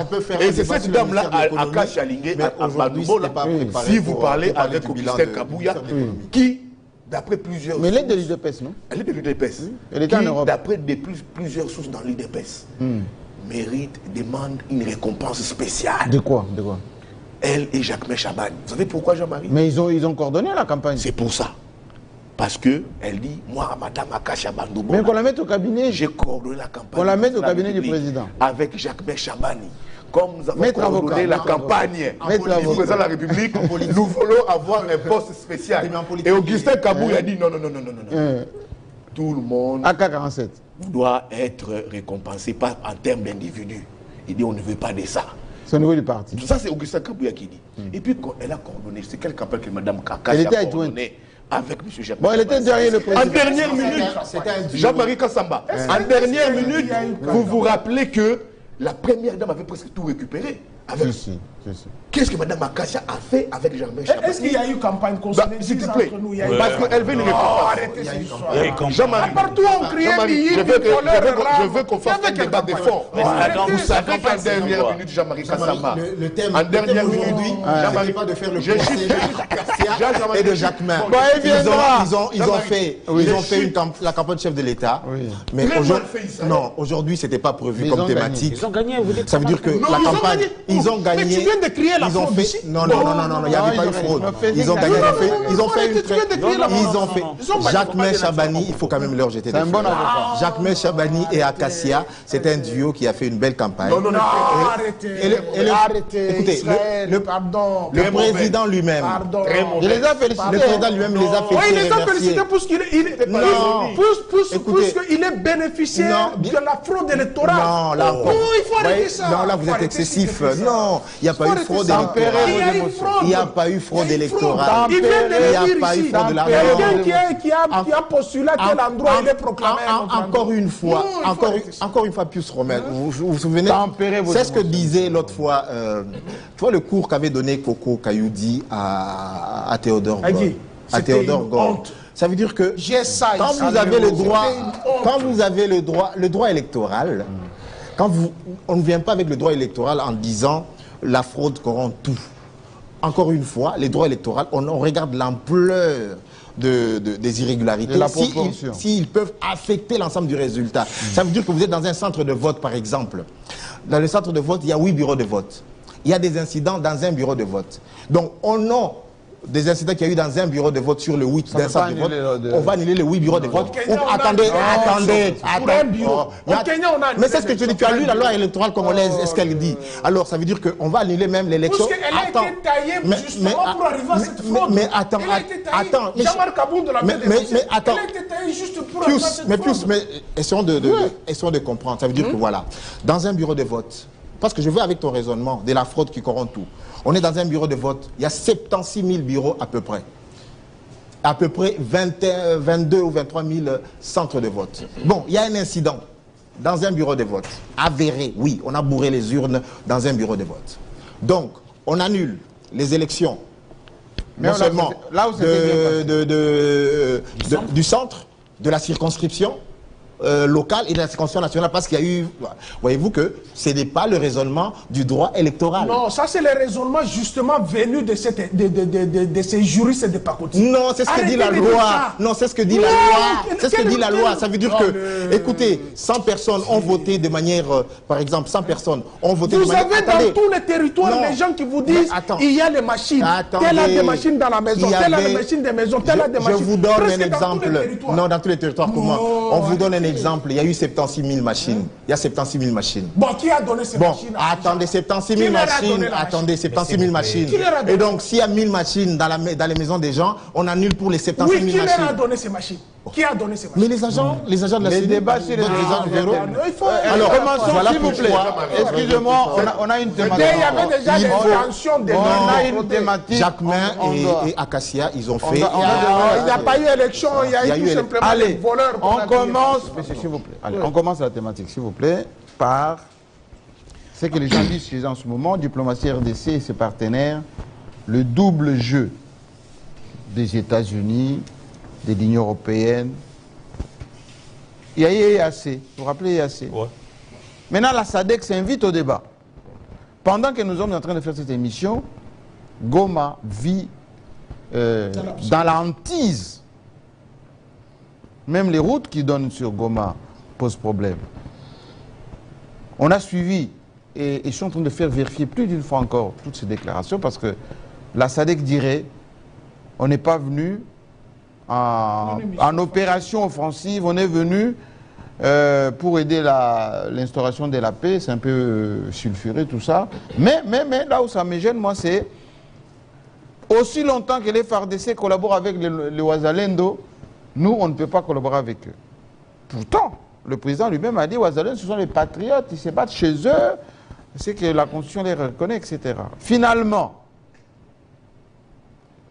Herman Cohen, ancien secrétaire d'État aux affaires africaines, qui chantait autrefois, désormais nous avons la RDC comme partenaire stratégique, les États-Unis vont tout donner à M. Tshisekedi, etc. Aujourd'hui, il dit, la RDC ne peut pas dire souveraineté nationale au département d'État. Tout le monde sait que le Kivu est sous la souveraineté du Rwanda. Et nous, on reçoit les Blinken, on reçoit la dame qui était venue des renseignements, on reçoit, on ne fait rien. Double langage. Oui. Effectivement, il y a double langage. C'est choquant, non? C'est choquant, c'est gênant, c'est révoltant à la fois. Je crois qu'avoir déjà dit sur ce plateau une fois que la République démocratique du Congo, notre cher pays, est victime d'un complot international. Oui, mais après avoir dit ça, on fait quoi? S'il vous plaît. Vous le direz encore, voilà, on est tout le monde nous en veut, tout le monde veut. Le chef de l'État. Et après avoir dit ça, on fait quoi? Le chef de l'État l'a dit à maintes reprises, oui, que toute notre confiance devrait reposer sur le FARDC. Parce que le FARDC constitue notre dernier rempart en ce qui concerne. Mais on évite les autres à chaque fois. De nos frontières. Oui. Cette armée, il a trouvé dans une situation déterminée où elle était minée de l'intérieur par l'infiltration. Il a fallu un travail de fond, de faute à comble, pour que il n'y a plus d'infiltration. Pour élaguer de l'armée, je ne sais pas dire s'il n'y en a plus, parce que moi je ne fais pas partie du travail qui a été fait, mais je constate qu'il y a un travail qui a été fait pour élaguer les infiltrés de l'armée congolaise. Mais est-ce aujourd'hui, on peut dire que nous avons une armée qui soit à mesure de sécuriser le 2 345 000 poussières de kilomètres carrés qui constituent notre territoire national? Au regard de faits, c'est que ça se déroule, je dis que non. Notre armée n'est pas en mesure, jusque-là, de protéger nos frontières. Voilà pourquoi nous faisons appel à d'autres armées qui sont avec nous dans des organisations. Mais ces gens-là, quand on les appelle, ils viennent pour des missions précises. Dès qu'ils sont chez nous, c'est autre chose. Voilà. Alors on fait comment? On a commencé avec, à l'époque, on a mutualisé avec les Ougandais. On pensait que les Ougandais allaient chasser les M23, etc. D'abord, les opérations à Beni, là-bas, partout. C'était pour les ADF. ADF, oui. Beni, tout ça, Nord Kivu. Mais c'est tantôt plus tôt. Voilà, tantôt plus tôt. Et tac, on fait venir les AC. Kenya, Burundi. On dit non, cette fois-ci, ils vont entrer par Bunagana et de là-bas, ben, ça va chauffer. Ils arrivent. Ils changent Kazakh. Oui, et le président s'était même énervé d'ailleurs dans une conférence là. Ouais. En fait, du commandant qui a démissionné quelques temps après, etc. Le président kenyan nous a même, vice-président, parlé avec beaucoup d'insolence là. On dit non, cette fois-ci, on repart avec la SADC. On a envoyé même un Toumba là-bas, la maison militaire. On dit non, la SADC, eux, à l'époque de JKK, ils étaient offensifs, force d'intervention et tout ça. Ils arrivent, les Angolais, les autres. Le commandant dit, il y a les Ouazalendo. Pourtant, ce sont nos compatriotes. On fait quoi? C'est ça ma question. Mais Jean-Marie, non, ça dit que moi... Parce que derrière, les Blinken et les autres, ils disent, non, la solution n'est pas militaire, elle est politique, elle est diplomatique. Ce qui veut dire, on doit collaborer avec ces gens-là, discuter avec eux. Vous savez que depuis longtemps, les États-Unis, la France, la Grande-Bretagne demandent toujours à la RDC de discuter avec le M23. Qui est au fait le bras séculier plutôt du Rwanda. Vous allez continuer. Vous avez suivi l'échange de vœux là, entre le président et les corps diplomatiques. Oui. Il a dit, quelle que soit l'étendue qui sera occupée par le Rwanda avec ces pots-là, moi je ne discute pas. Oui. Dès qu'il a fini ça, 2 jours après, les bombes commencent à tomber chez nous. C'est une question de dignité, c'est une question de souveraineté nationale. Et moi, je pense que nous devons prendre l'affaire avec beaucoup de sagesse et beaucoup d'intelligence pour ne pas tomber dans les émotions. Aujourd'hui, c'est notre pays qui est en guerre, c'est notre pays qui est menacé. C'est l'intégrité territoriale de notre pays qui est menacée. Je pense que, au regard de tous les éléments que nous avons aujourd'hui à main, au regard de la double face que nous jouent nos partenaires, que ce soit africains ou internationaux ou de la communauté internationale, je pense que nous devons avoir une cohésion en interne pour faire face. Mais cette cohésion en interne, la parole va tourner, je vais donner la parole à Yves Bouya, mais on va la faire comment? Lorsque la classe politique elle-même, les opposants ont des soucis. Les élections, on a quoi? À peine 20 députés, 30 députés de l'opposition? Non, ça dit que et puis il y a des gens qui sont après les élections, normalement, le président de la République, l'élu... Il y a encore des gens qui sont en prison aujourd'hui, qu'on pouvait relâcher un tout petit peu pour que cette cohésion se mette en place. On va la faire comment pour lutter contre Donc Ceux qui nous attaquent, il faut vider tout ça. Ça veut dire que ceux qui sont politiquement arrêtés doivent être libérés. Au fait, je ne donne pas les détails sur comment construire l'unité nationale, mais je dis qu'il y a nécessité d'avoir une unité nationale pour faire face à cette agression extérieure dont on est victime. Parce que nous sommes tous victimes. Aujourd'hui, on peut beau s'apprendre au président de la République ou au régime en place, disant que il n'arrive pas à résoudre le problème de l'insécurité à l'Est, mais quiconque deviendra président de la République, aujourd'hui au Congo, rencontrera le même difficulté. Mais c'était hier, non? Parce que, excusez-moi. Avec Kabila, c'était comme ça. Oui, c'était comme ça. Mais c'était une grosse erreur. C'était une grosse erreur. Oui. C'était une grosse erreur de communication ou c'était de la manipulation. Moi, je considère ça vraiment que c'était de la manipulation de dire qu'il y a un président de la République qui est en fonction chez nous et des mèches avec c'est ça qu'on dit. C'est ça qu'on dit de Tshisekedi. Voilà, il est des mèches avec les M23. Voilà, donc il les a fait venir, c'est n'importe quoi. Aujourd'hui, on va prendre Katumbi, on le met là-bas, on prend Fayoulou, Mouzitou, qui d'autre, on le met président de la République. Cette guerre ne va pas prendre fin. Parce qu'elle est économiquement motivée. C'est une guerre qu'on nous impose pour nous voler nos richesses. Et ce n'est pas parce que Yves Bouya est devenu président de la République aujourd'hui que la RDC n'aura plus ses richesses convoitées. On disait que la SADC devrait être au moins différent de l'EAC parce qu'ils n'ont pas d'intérêt là immédiat. Patatras, on est dedans. Jean-Marie. Les Angolais disent maintenant, voilà, pas d'offensive. Mais oui, parce que l'Angola, dans cette mission de la SADC, joue à la médiation. Elle ne peut pas être elle-même juge et partie. Je vous ai toujours dit ici que dans la SADC, il y a deux grands pays significatifs. C'est l'Angola et l'Afrique du Sud. Oui. Vous avez même vous-même cette mission de la SADC qui arrive chez nous ici. Demandez même des moyens. Vous avez vu, vous avez suivi la lettre pour dire que on n'a pas de moyens et qu'à un moment, il fallait rejeter la responsabilité au gouvernement congolais. Le gouvernement congolais à son tour dit non, mais on se cotise comme État. C'est une structure qui se cotise comme État et tout comme ça.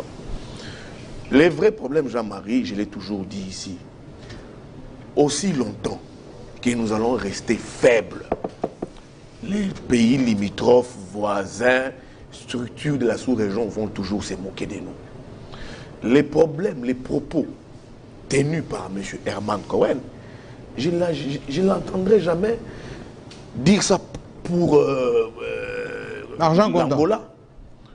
Soit sur... Est-ce que Herman Cohen peut dire que le Cabinda fait partie aujourd'hui de la RDC? C'est Herman Cohen là, quand il avait dit que Tshisekedi a été réélu avec succès. Pourtant, nous avons une élection à un tour. Nous avons un candidat qui vous gagne les élections avec 73%. Les gens ont applaudi. Les gens ont dit, ah, Herman Cohen a dit. Ça, les gens ont légitimé les propos d'Herman Cohen parce qu'il fallait appuyer la réélection de Tshisekedi. Que les gens aussi appuient maintenant Herman Cohen dans ses propos quand il dit qu'une partie du Congo appartient au Rwanda. Là, les gens se disent, oh, mais qu'est-ce qu'il veut dire? Donc, la faiblesse, c'est entre nous, Congolais. Nous avons une loi sur la programmation militaire ici. Est-ce qu'on décaisse suffisamment? Mais les présidents de la République est-ce qu'on décaisse suffisamment dans cette loi? Moi, je ne sais pas on décaisse ou pas, mais c'est ponctionné dans les budgets de l'État. Tout ce qui est adopté au niveau de l'Assemblée nationale en termes de budget, des ressources, il y a $1 milliard qui est versé pour l'armée. Mais est-ce qu'on donne cette argent? Mais Jean-Marie, moi je ne sais pas, on donne pas, je ne sais pas. Mais nous constatons que l'armée fait face à des très sérieux problèmes. Et c'est ces problèmes qui nous anéantissent, qui nous posent des problèmes. Vous voyez les combines que nous avons eues pendant les quinquennats de Tshisekedi passés. Je crains que ces combines puissent arriver. Tshisekedi a un quinquennat passé, d'abord, comme vous l'avez dit, c'est avec les M23. Oui, il ne faut pas dire que non.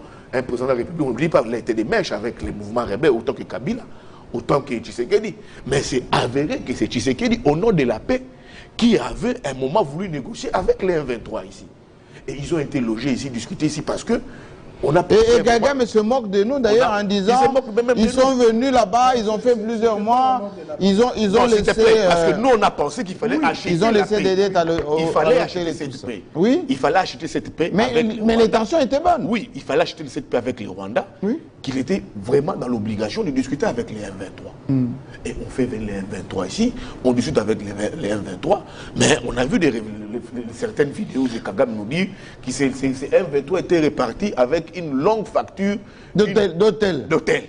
Ça, c'est pour se moquer de nous. C'est pour se moquer de nous. Oui, oui. Vous voyez un peu. Sacré Donc, Kagame. la vraie responsabilité, Jean-Marie Kassamba nous revient. Nous revions à quel niveau? Tout passe par l'armée.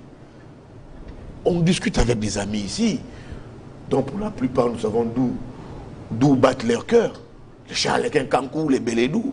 Toi, tu vois toujours du noir partout. Il y a 1 milliard de dollars pour la programmation militaire. Mais oui, les 1 milliard de dollars, cet argent va où, Jean-Marie Kassamba?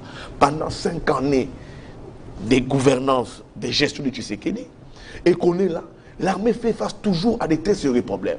Au-delà de l'armée, on dit qu'il fallait réformer l'armée, de fond en comble. Les services de renseignement. Les gens pensaient qu'il fallait créer leur donner suffisamment les moyens. Dans l'armée. Oui, par exemple, bon, moi, excusez-moi d'être l'avocat, mais je le dis avec sincérité. Notre contre-espionnage, félicitations, on leur a donné quand même un peu de véhicules, on a un peu retapé. Il y a un général là-bas, Naïwel, qui est très bon, mais il faut renforcer suffisamment. Mais c'est ça, un pays comme Congo-Brazzaville, ce petit... C'est des pays organisés, ils ont des services de renseignement outillés. Mais nous, l'armée, le contre-espionnage outillé. Les confrères viennent les diriger. On ne parle qu'un seul mot, réforme. Et quand on vous dit réforme, les gens pensent que la réforme ici, il faut nommer Israël Moutala. Mais la réforme, ce n'est pas de nomination. C'est pas de nomination. Lieutenant pour devenir général. C'est ça une réforme. Non. Dans l'armée.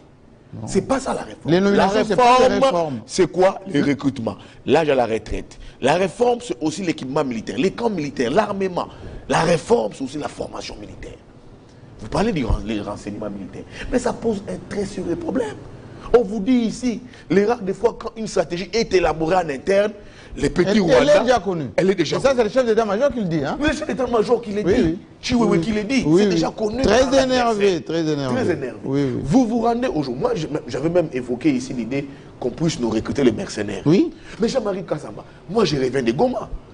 Mais j'ai dit, mon Dieu, l'idée que j'ai donnée de ces mercenaires ici, mais pourquoi, qu'est-ce qu'ils sont revenus faire ici?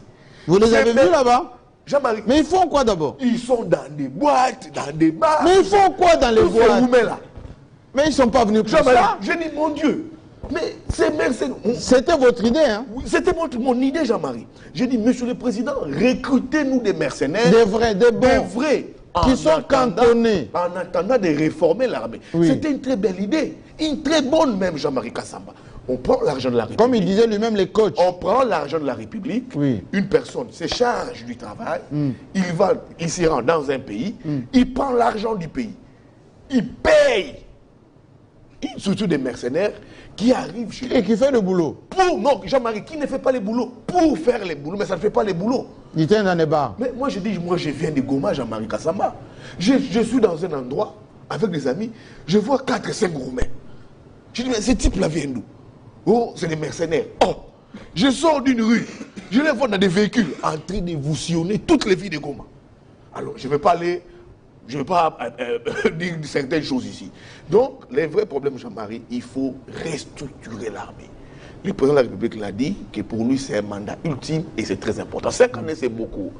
Le président de la République est dans un schéma où il a des partenaires hypocrites, pas des vrais. Hypocrites. Regardez ces chefs d'État qui ont participé à sa prestation de serment. Oui. Pour la plupart, ils sont membres de la SADC. Oui, d'abord, Pour la plupart. on me dit qu'ils venaient d'une réunion. Oui, pour la plupart. Ils venaient d'une réunion. Pour la plupart, ils sont membres de la SADC. On nous a dit ici que l'EAC posait de très sérieux problèmes. Il fallait chasser l'EAC. L'EAC est parti. La SADC arrive avec un mandat offensif. C'était de quoi? D'attaquer les M23. Et de les chasser. Et de les chasser. Récupérer des territoires. Nos territoires occupés par les M23. On est là. Qu'est-ce que la SADC fait? Et c'est même SADC qui dit, nous venons pour une mission offensive.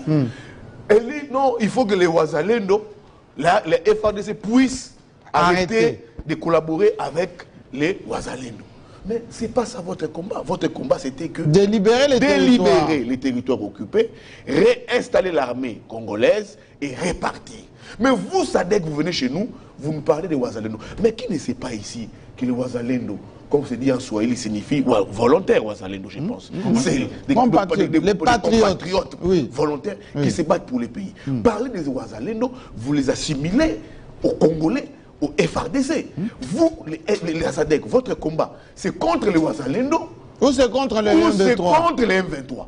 Et vous venez ici, non, vous-même, sur nos sols, sur nos terrains, sur nos territoires, de vous-même, en étant sur nos zones, comme vous le dites, la SADC requalifie d'elle-même sa mission pour dire, en trouver un prétexte, elle sait qu'elle ne va pas avancer, elle sera spectatrice, elle dit non, non, non, non, non, il faut trouver un vrai problème avec les vrais problèmes sur les Ouazalendo. Donc, ces pays dans la SADC, qui nous a fait rêver avant l'arrivée de l'AEC, ça pousse à nous dire que le président de la République a des alliés hypocrites qui ne vont jamais, qui ne seront jamais sincères. Et qui ne vont même pas l'aider. Qui ne vont même pas l'aider. Et c'est au président de la République qui peut-être pour lui, qui s'est dit congolais, qui s'est dit oui, je dois sauver mon pays, doit se dire comment est-ce que ses compères de l'Afrique considèrent son leadership.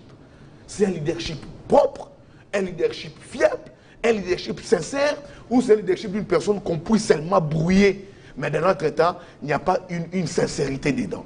Donc, on peut appeler plusieurs structures. On peut encore en inventer d'autres structures. Si ils se comporteront de la même manière. Oui, ils vont toujours se comporter de la même manière parce que... mais la MONUSCO a commencé par là. Mais la MONUSCO... Vous vous rappelez ce qu'il disait la MONUSCO? On n'est pas là pour faire la guerre à la place des FARDC. Mais c'est ça. Donc, même si on réinventait des structures, au-delà de la SADC, on prend la CIRGL, on prend la CAC, les Nations Unies se mettent d'accord, les Nations Unies nous créent notre structure, notre mécanisme pour le Congo. Jean-Marie, si on ne s'organise pas à l'interne, si on ne s'organise pas à l'interne, Jean-Marie, nous allons toujours subir les mêmes sorts avec la SADC, la CIRGL et les CAC. Moi d'abord, mes sources me confirment que il n'y a pas encore eu de déclaration de la SADC allant dans le sens de dire qu'ils ne vont pas travailler avec les FARDC sous prétexte que les FARDC collaborent avec les Ouazalendo, qui sont ces compatriotes-là. Formellement, mes équipes à Goma me disent que non, rien de tel.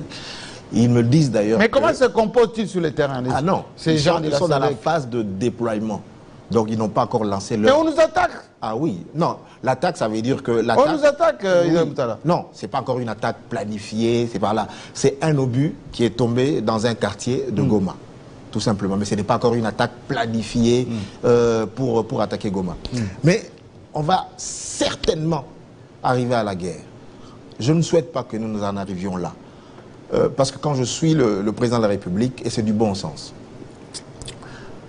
les gens disent que le président de la République ne veut pas négocier avec le M23. Non, le président de la République a posé des conditions pour négocier avec le M23. Il a dit, quittez les positions que vous occupez, quittez, rentrez. Donc, quittez Bunagana, rentrez à vos positions avant de prendre Bunagana. Si vous rentrez dans ces positions-là, d'avant la prise de Bunagana, là, je rouvre les négociations. Mais si vous occupez encore les positions que vous occupez aujourd'hui et que vous me menacez de prendre Goma, de faire la guerre à mon peuple et tout ça, là, je ne négocierai pas. Mais voilà la position. La question que je vous pose, c'est que aujourd'hui, nous vivons dans un monde de rapports de force. Où vous êtes fort, vous voulez me déloger de là où je suis, on va négocier. D'accord. Si vous n'êtes pas fort, aussi longtemps que moi j'ai la possibilité de vous embêter, je continue à vous embêter. Je suis d'accord. Entre Israël et les Hamas, c'est la même chose. Je suis parfaitement d'accord. Entre la Russie et l'Ukraine, c'est la même chose. Alors nous, comment expliquer qu'on va demander aux gens qui ont des velléités d'exploitation et même d'occupation de libérer volontairement? Non, ça veut dire que c'est vrai que derrière le M23... C'est le Rwanda. Il y a le Rwanda. Mais parmi les M23, il y a des Congolais. Ne l'oublions pas. Manipulés. Ah oui, manipulés, oui, mais c'est des Congolais. Et leur avenir se trouve dans leur pays. Ça veut dire que voilà, moi je suis en train de dire ceci. Évitons la surenchère. Parce que même l'armée, elle se construit. Yves a parlé tout à l'heure de programmation militaire. Oui, mais justement c'est pour construire l'armée, pour qu'elle monte en puissance. Ça veut dire que le Rwanda, hier, Kagame c'était un groupe de rebelles exilés en Ouganda. Oui, oui. Ils étaient faibles. Oui. Mais aujourd'hui, l'armée rwandaise... La paire. ouais, tient tête, qui aujourd'hui RDF, tient tête, peut tenir tête à l'armée qu'il a enfantée, l'armée ougandaise de Yoweri Museveni. Donc avant, ils étaient hébergés, c'était un embryon de l'armée ougandaise. Mais aujourd'hui, des réfugiés d'ailleurs. Aujourd'hui, l'armée rwandaise s'est construite, s'est structurée. Et voilà, ils peuvent aujourd'hui... mais ils ont fait la guerre avec Museveni à Kisangani. À Kisangani, et ils les ont mis en difficulté. Et donc, voyez-vous, ça veut dire que ça se construit une armée. Ça se construit. Et je pense qu'avec la loi de programmation militaire, on est dans la bonne voie. Mais encore une fois, j'espère que nous allons trouver la paix par la voie de la négociation. Parce que je pense que si on ne négocie pas, il y aura la guerre. Et cette guerre sera fatale au M23. Et je ne souhaite pas que cette guerre aille jusqu'au Rwanda. Il y aura encore des détresses, des morts, des déplacés. Encore une fois, c'est qu'il faut que dans la sous-région, nous nous acceptions que la grande communauté Hutu et la grande communauté Tutsi fassent la paix. Vous avez une... C'est que les Tutsis ne veulent pas. Hein. Vous avez une grande communauté... Parce qu'ils ont peur, ils sont minoritaires. Voilà. Mais dès qu'ils vont laisser les Hutus revenir, il y aura de la revanche. On ne peut pas éluder... C'est un cycle on ne peut pas éluder le génocide rwandais de 1994. Un drame absolu. Oui, mais les nôtres... Oui, justement, un drame absolu. Les nôtres, c'est plus qu'absolu. Les équilibres, parce qu'il faut comprendre les équilibres dans la sous-région. Pourquoi la communauté internationale cajole un peu le Rwanda dans le sens du poil, la caresse dans le sens du poil? C'est parce qu'on ne veut pas bouleverser les équilibres dans la sous-région tels que la minorité Tutsi au Rwanda ou au Burundi, ou même en RDC, connaissent un nouveau génocide. Ça, c'est quand même une frayeur qui est réelle et qu'il faut à tout prix prévenir. Et voilà pourquoi je dis, on peut faire l'économie de la guerre.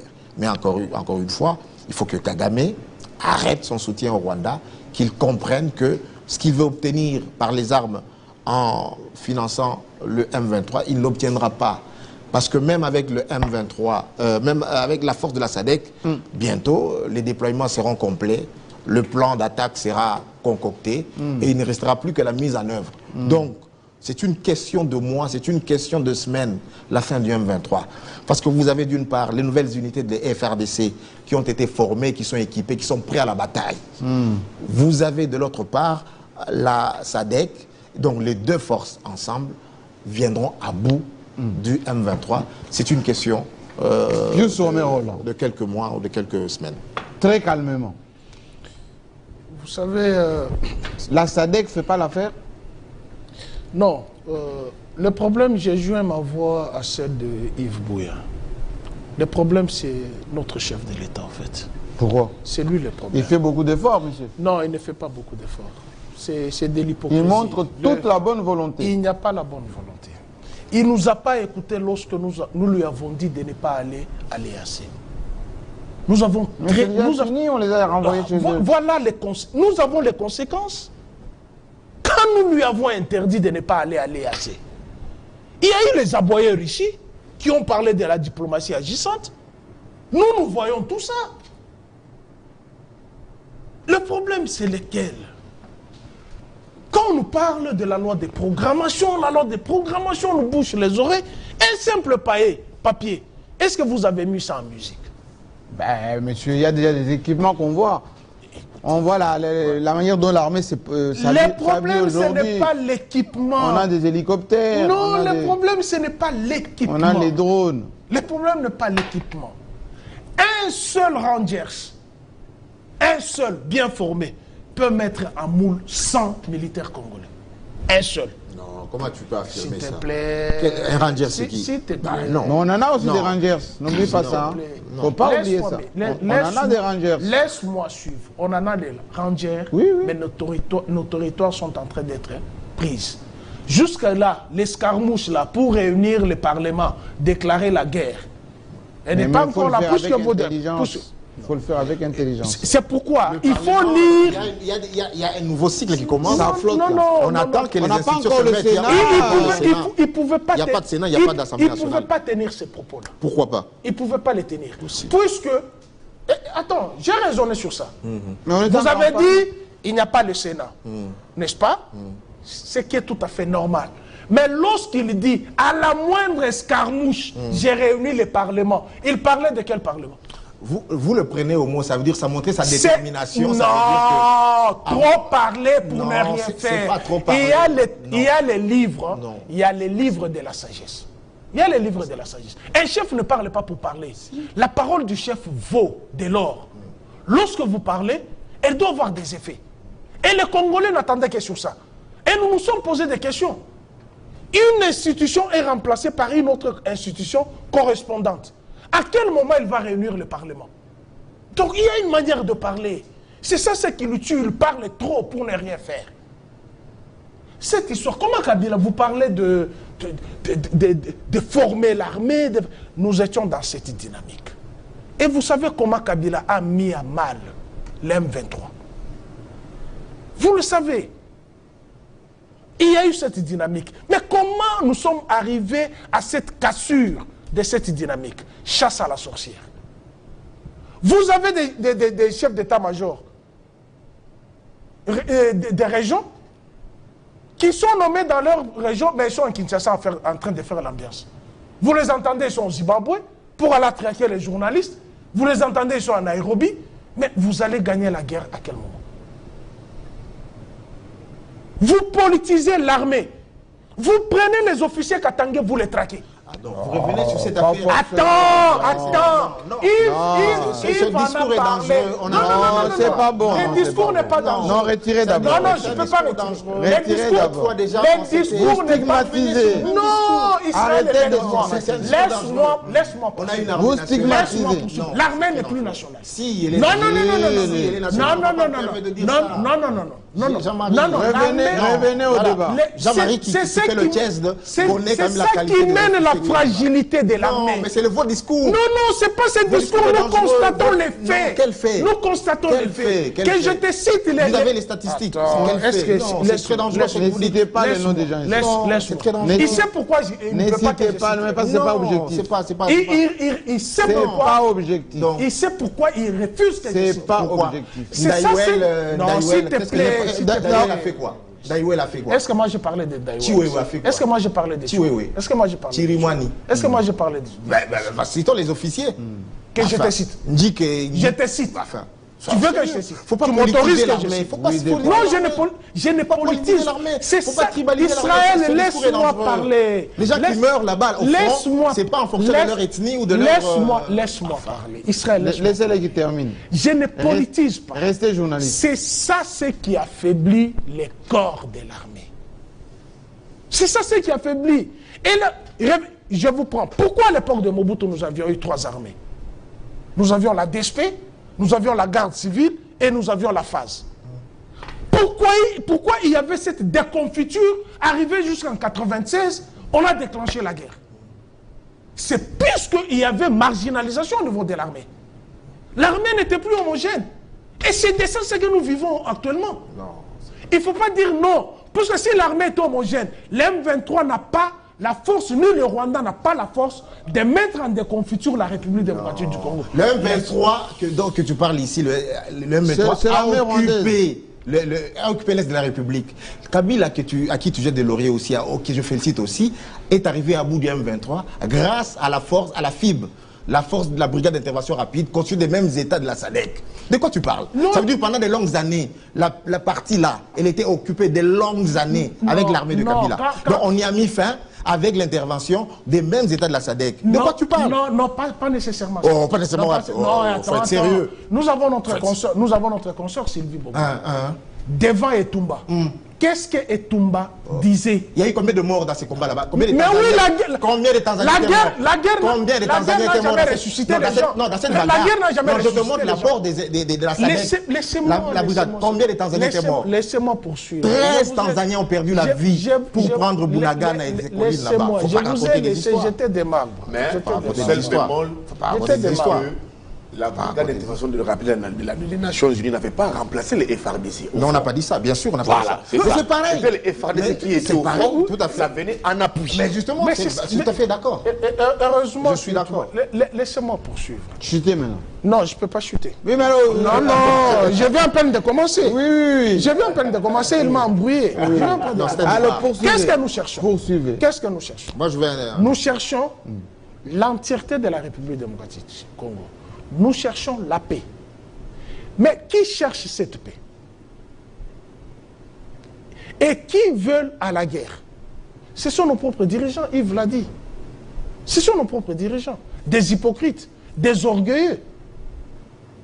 Est-ce que vous estimez, à la prise de pouvoir de Tshilombo, s'il allait continuer avec le dynamisme qu'avait imprimé Joseph Kabila, il serait parti à l'EAC?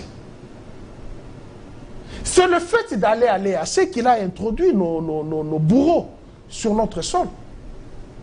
Tout le monde savait que, Philippe l'a dit, le Congo est au cœur d'un complot à l'international.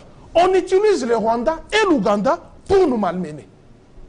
Donc Kabila a mis à genoux, pendant plusieurs, je ne sais pas, de 2013 jusqu'au 24 janvier 2019, il n'y avait pas d'M23 sur le sol congolais. Oui, mais c'était... Non, attends, il n'y en avait pas. Mais lorsque nous disions ici que Gilbert Kankondé a émis une correspondance pour demander 1 300 000... Vous vous répétez. Non, pas pour répéter. Vous vous répétez. Revenez à l'actualité. Jean-Marie, lorsque nous arrivons à cette étape ici, de la chose, pour penser les plaies, il faut revenir sur ce qui a été commis comme Mais il erreur. faut développer de nouvelles stratégies pour ça. Je ne peux pas donner la stratégie ou les stratégies aux orgueilleux qui s'enrichissent de la guerre. Mais, je ne peux pas. Mais la moindre des choses que je peux vous demander qu'il faut, il a dit, il faut qu'il y ait un dialogue.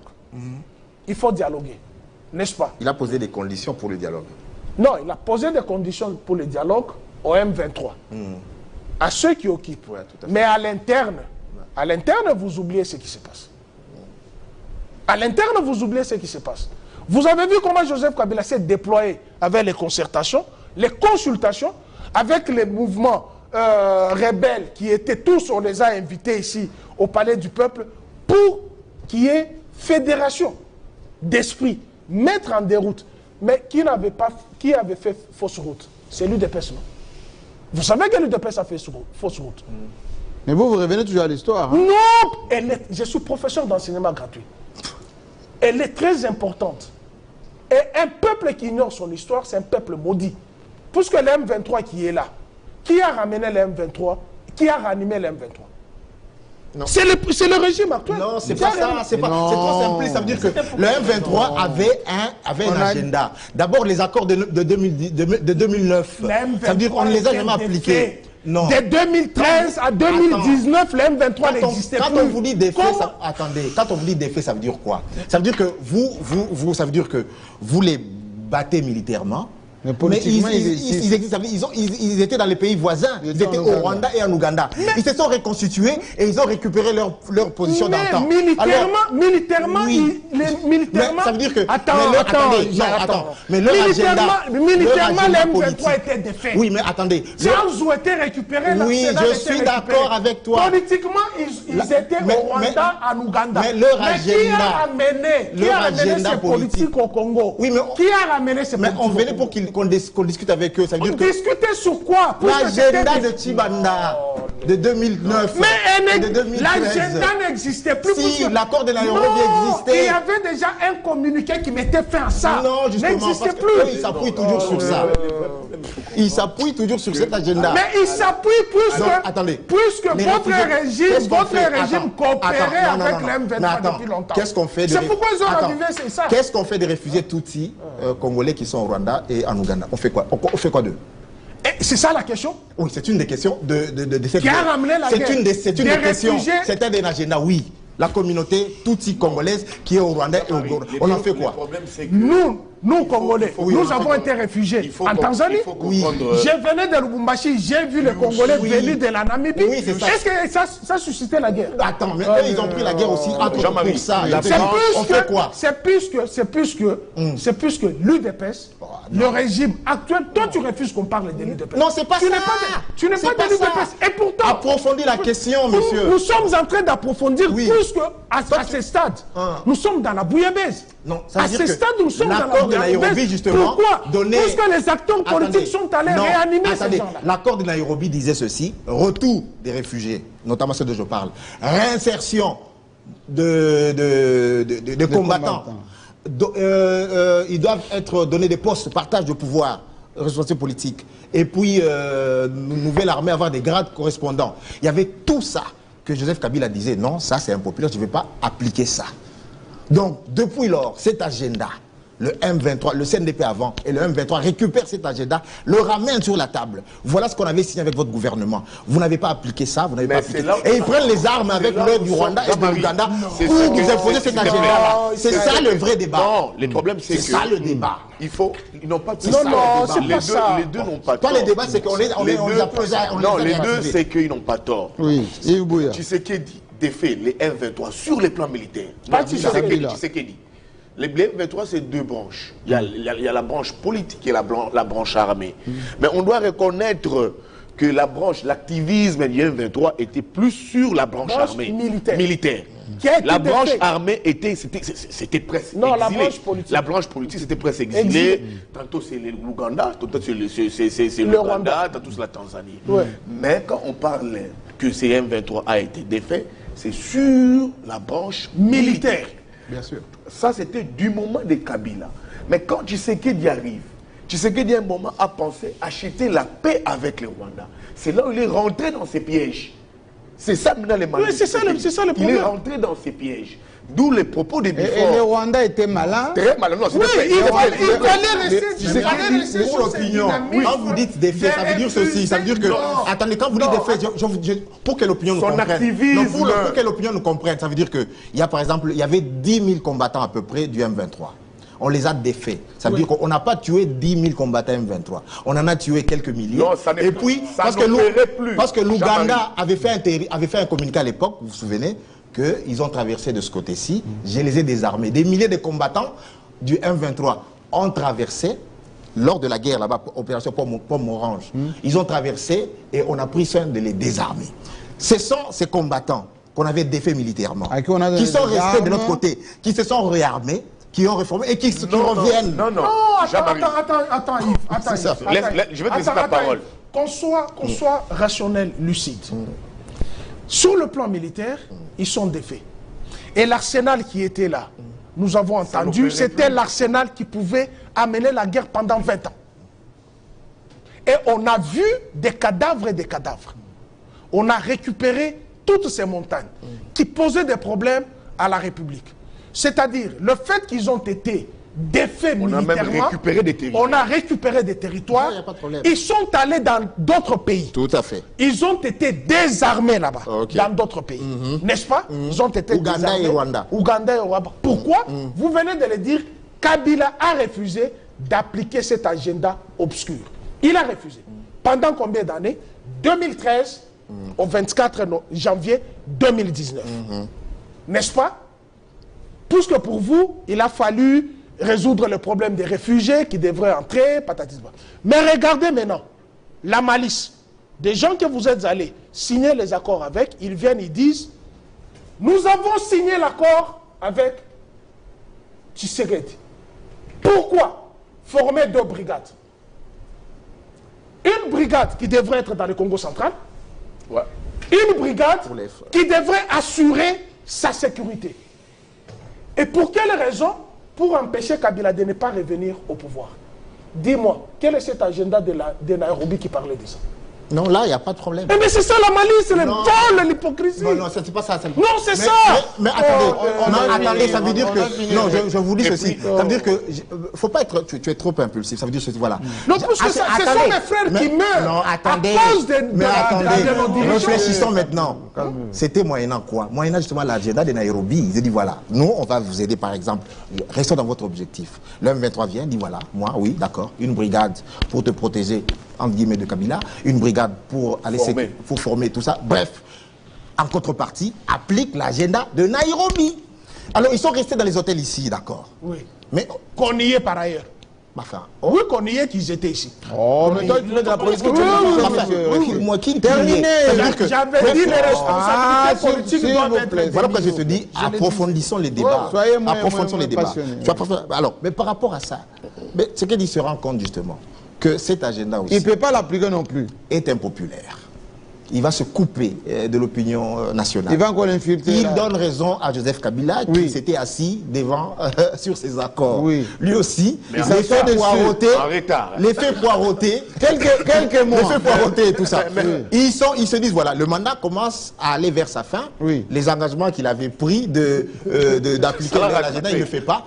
Il rentre. Félix a appliqué Et ce que Kabila avait fait. il rentre là-bas à truc, il réactive, il se réarme et ils prennent Bounagana pour faire du chantage, pour qu'on applique l'agenda de la République. Voilà la situation dans laquelle nous nous trouvons. Les problèmes de Tshisekedi, c'était quoi? Qu'il fallait acheter la paix avec les Rwandais.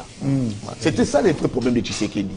Pour finir la guerre. Et le Rwanda a sorti. Oui, c'est là où tout Ce qu'il avait, ce qui était dans sa poche. Parce que Tshisekedi, à un moment, comme Puce venait de le dire, on disait ici sur ces plateaux que ce n'était pas un partenaire fiable pour le Congo. Nous l'avons dit pas ici. écouté. Nous n'avons pas écouté. Mais Tshisekedi arrive. Avec Nous avons demandé la SADC depuis longtemps. Avec Kagame, il arrive au pouvoir. Alors il qu'elle voit, applaudi, tu n'applaudis pas. il rencontre, il voit d'autres réalités. C'est arrêté. Hein, Jean-Marie, Oui. Tshisekedi trouve d'autres réalités. Et s'est dit en tête, je peux, pour finir, Une bonne fois pour toutes. pour finir la guerre dans la partie est du pays. Et ils peuvent être Je gentils peux négocier avec Kagame. Kagame, acheter la paix avec Kagame. Mais Kagame savait en même temps dans ses entrefaites, il a développé une intelligence qui a rattrapé Tshisekedi comme Kabila était aussi tombé dans ses pièges.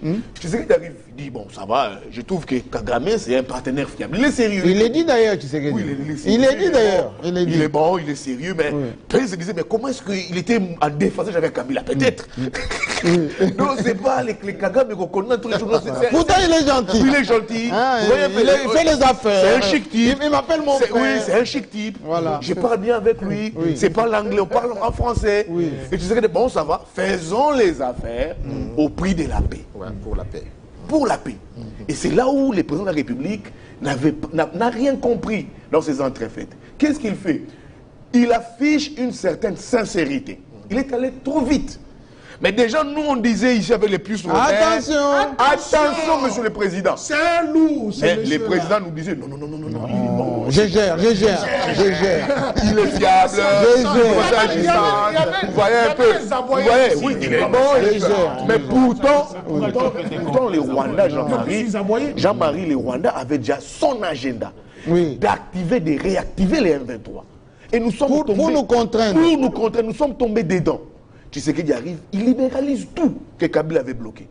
Rwandais, la raffinerie de Sakima et tout qu'on sort. Tu sais qu'il donne tout. D'où vous voyez même les propos de Biselele. Il dit que oui, j'ai été mandaté et tout ça lui a valu la prison. Donc à un moment, à un niveau, nous aussi, parce que le Rwanda est dans un schéma de nous déstabiliser. C'est des années. Ils vivent grâce à ça. Ils vivent grâce à ça. Nous infiltrer, nous déstabiliser. Et nous, on n'a jamais compris ça. J'ai suivi la dernière émission d'Israël Moutala. Je lui donne complètement raison.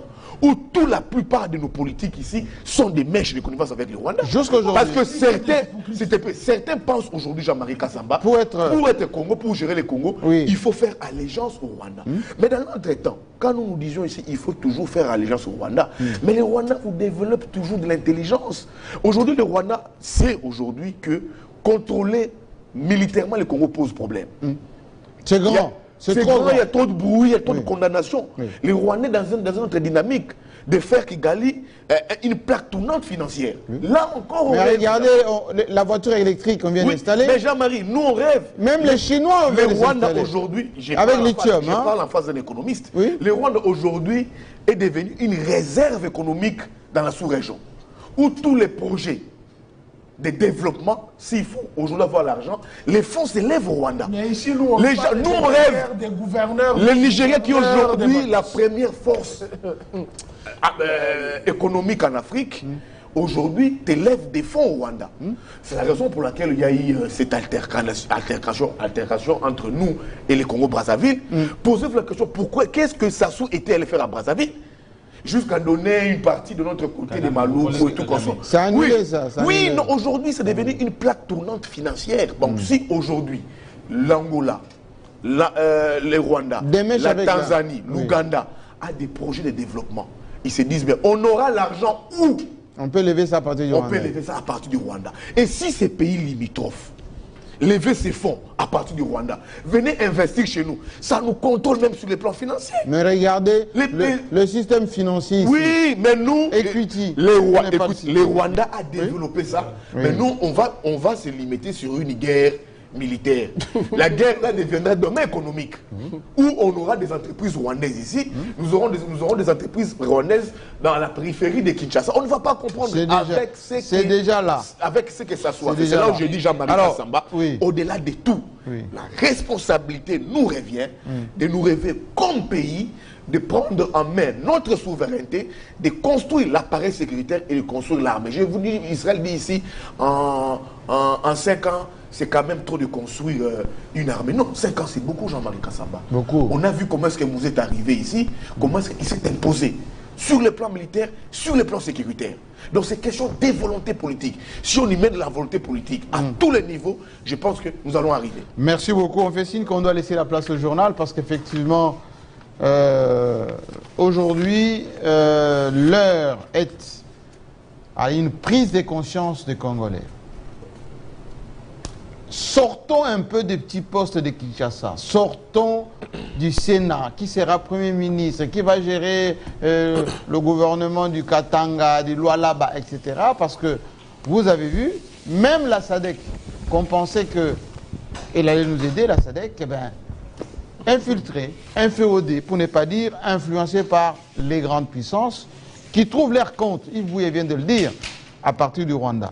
Alors, libérons ces gens qui sont en prison pour rien, notamment Boujaguera, notre journaliste qui n'a fait que son travail. Maintenant, les élections sont terminées. Libérez-nous, notre journaliste.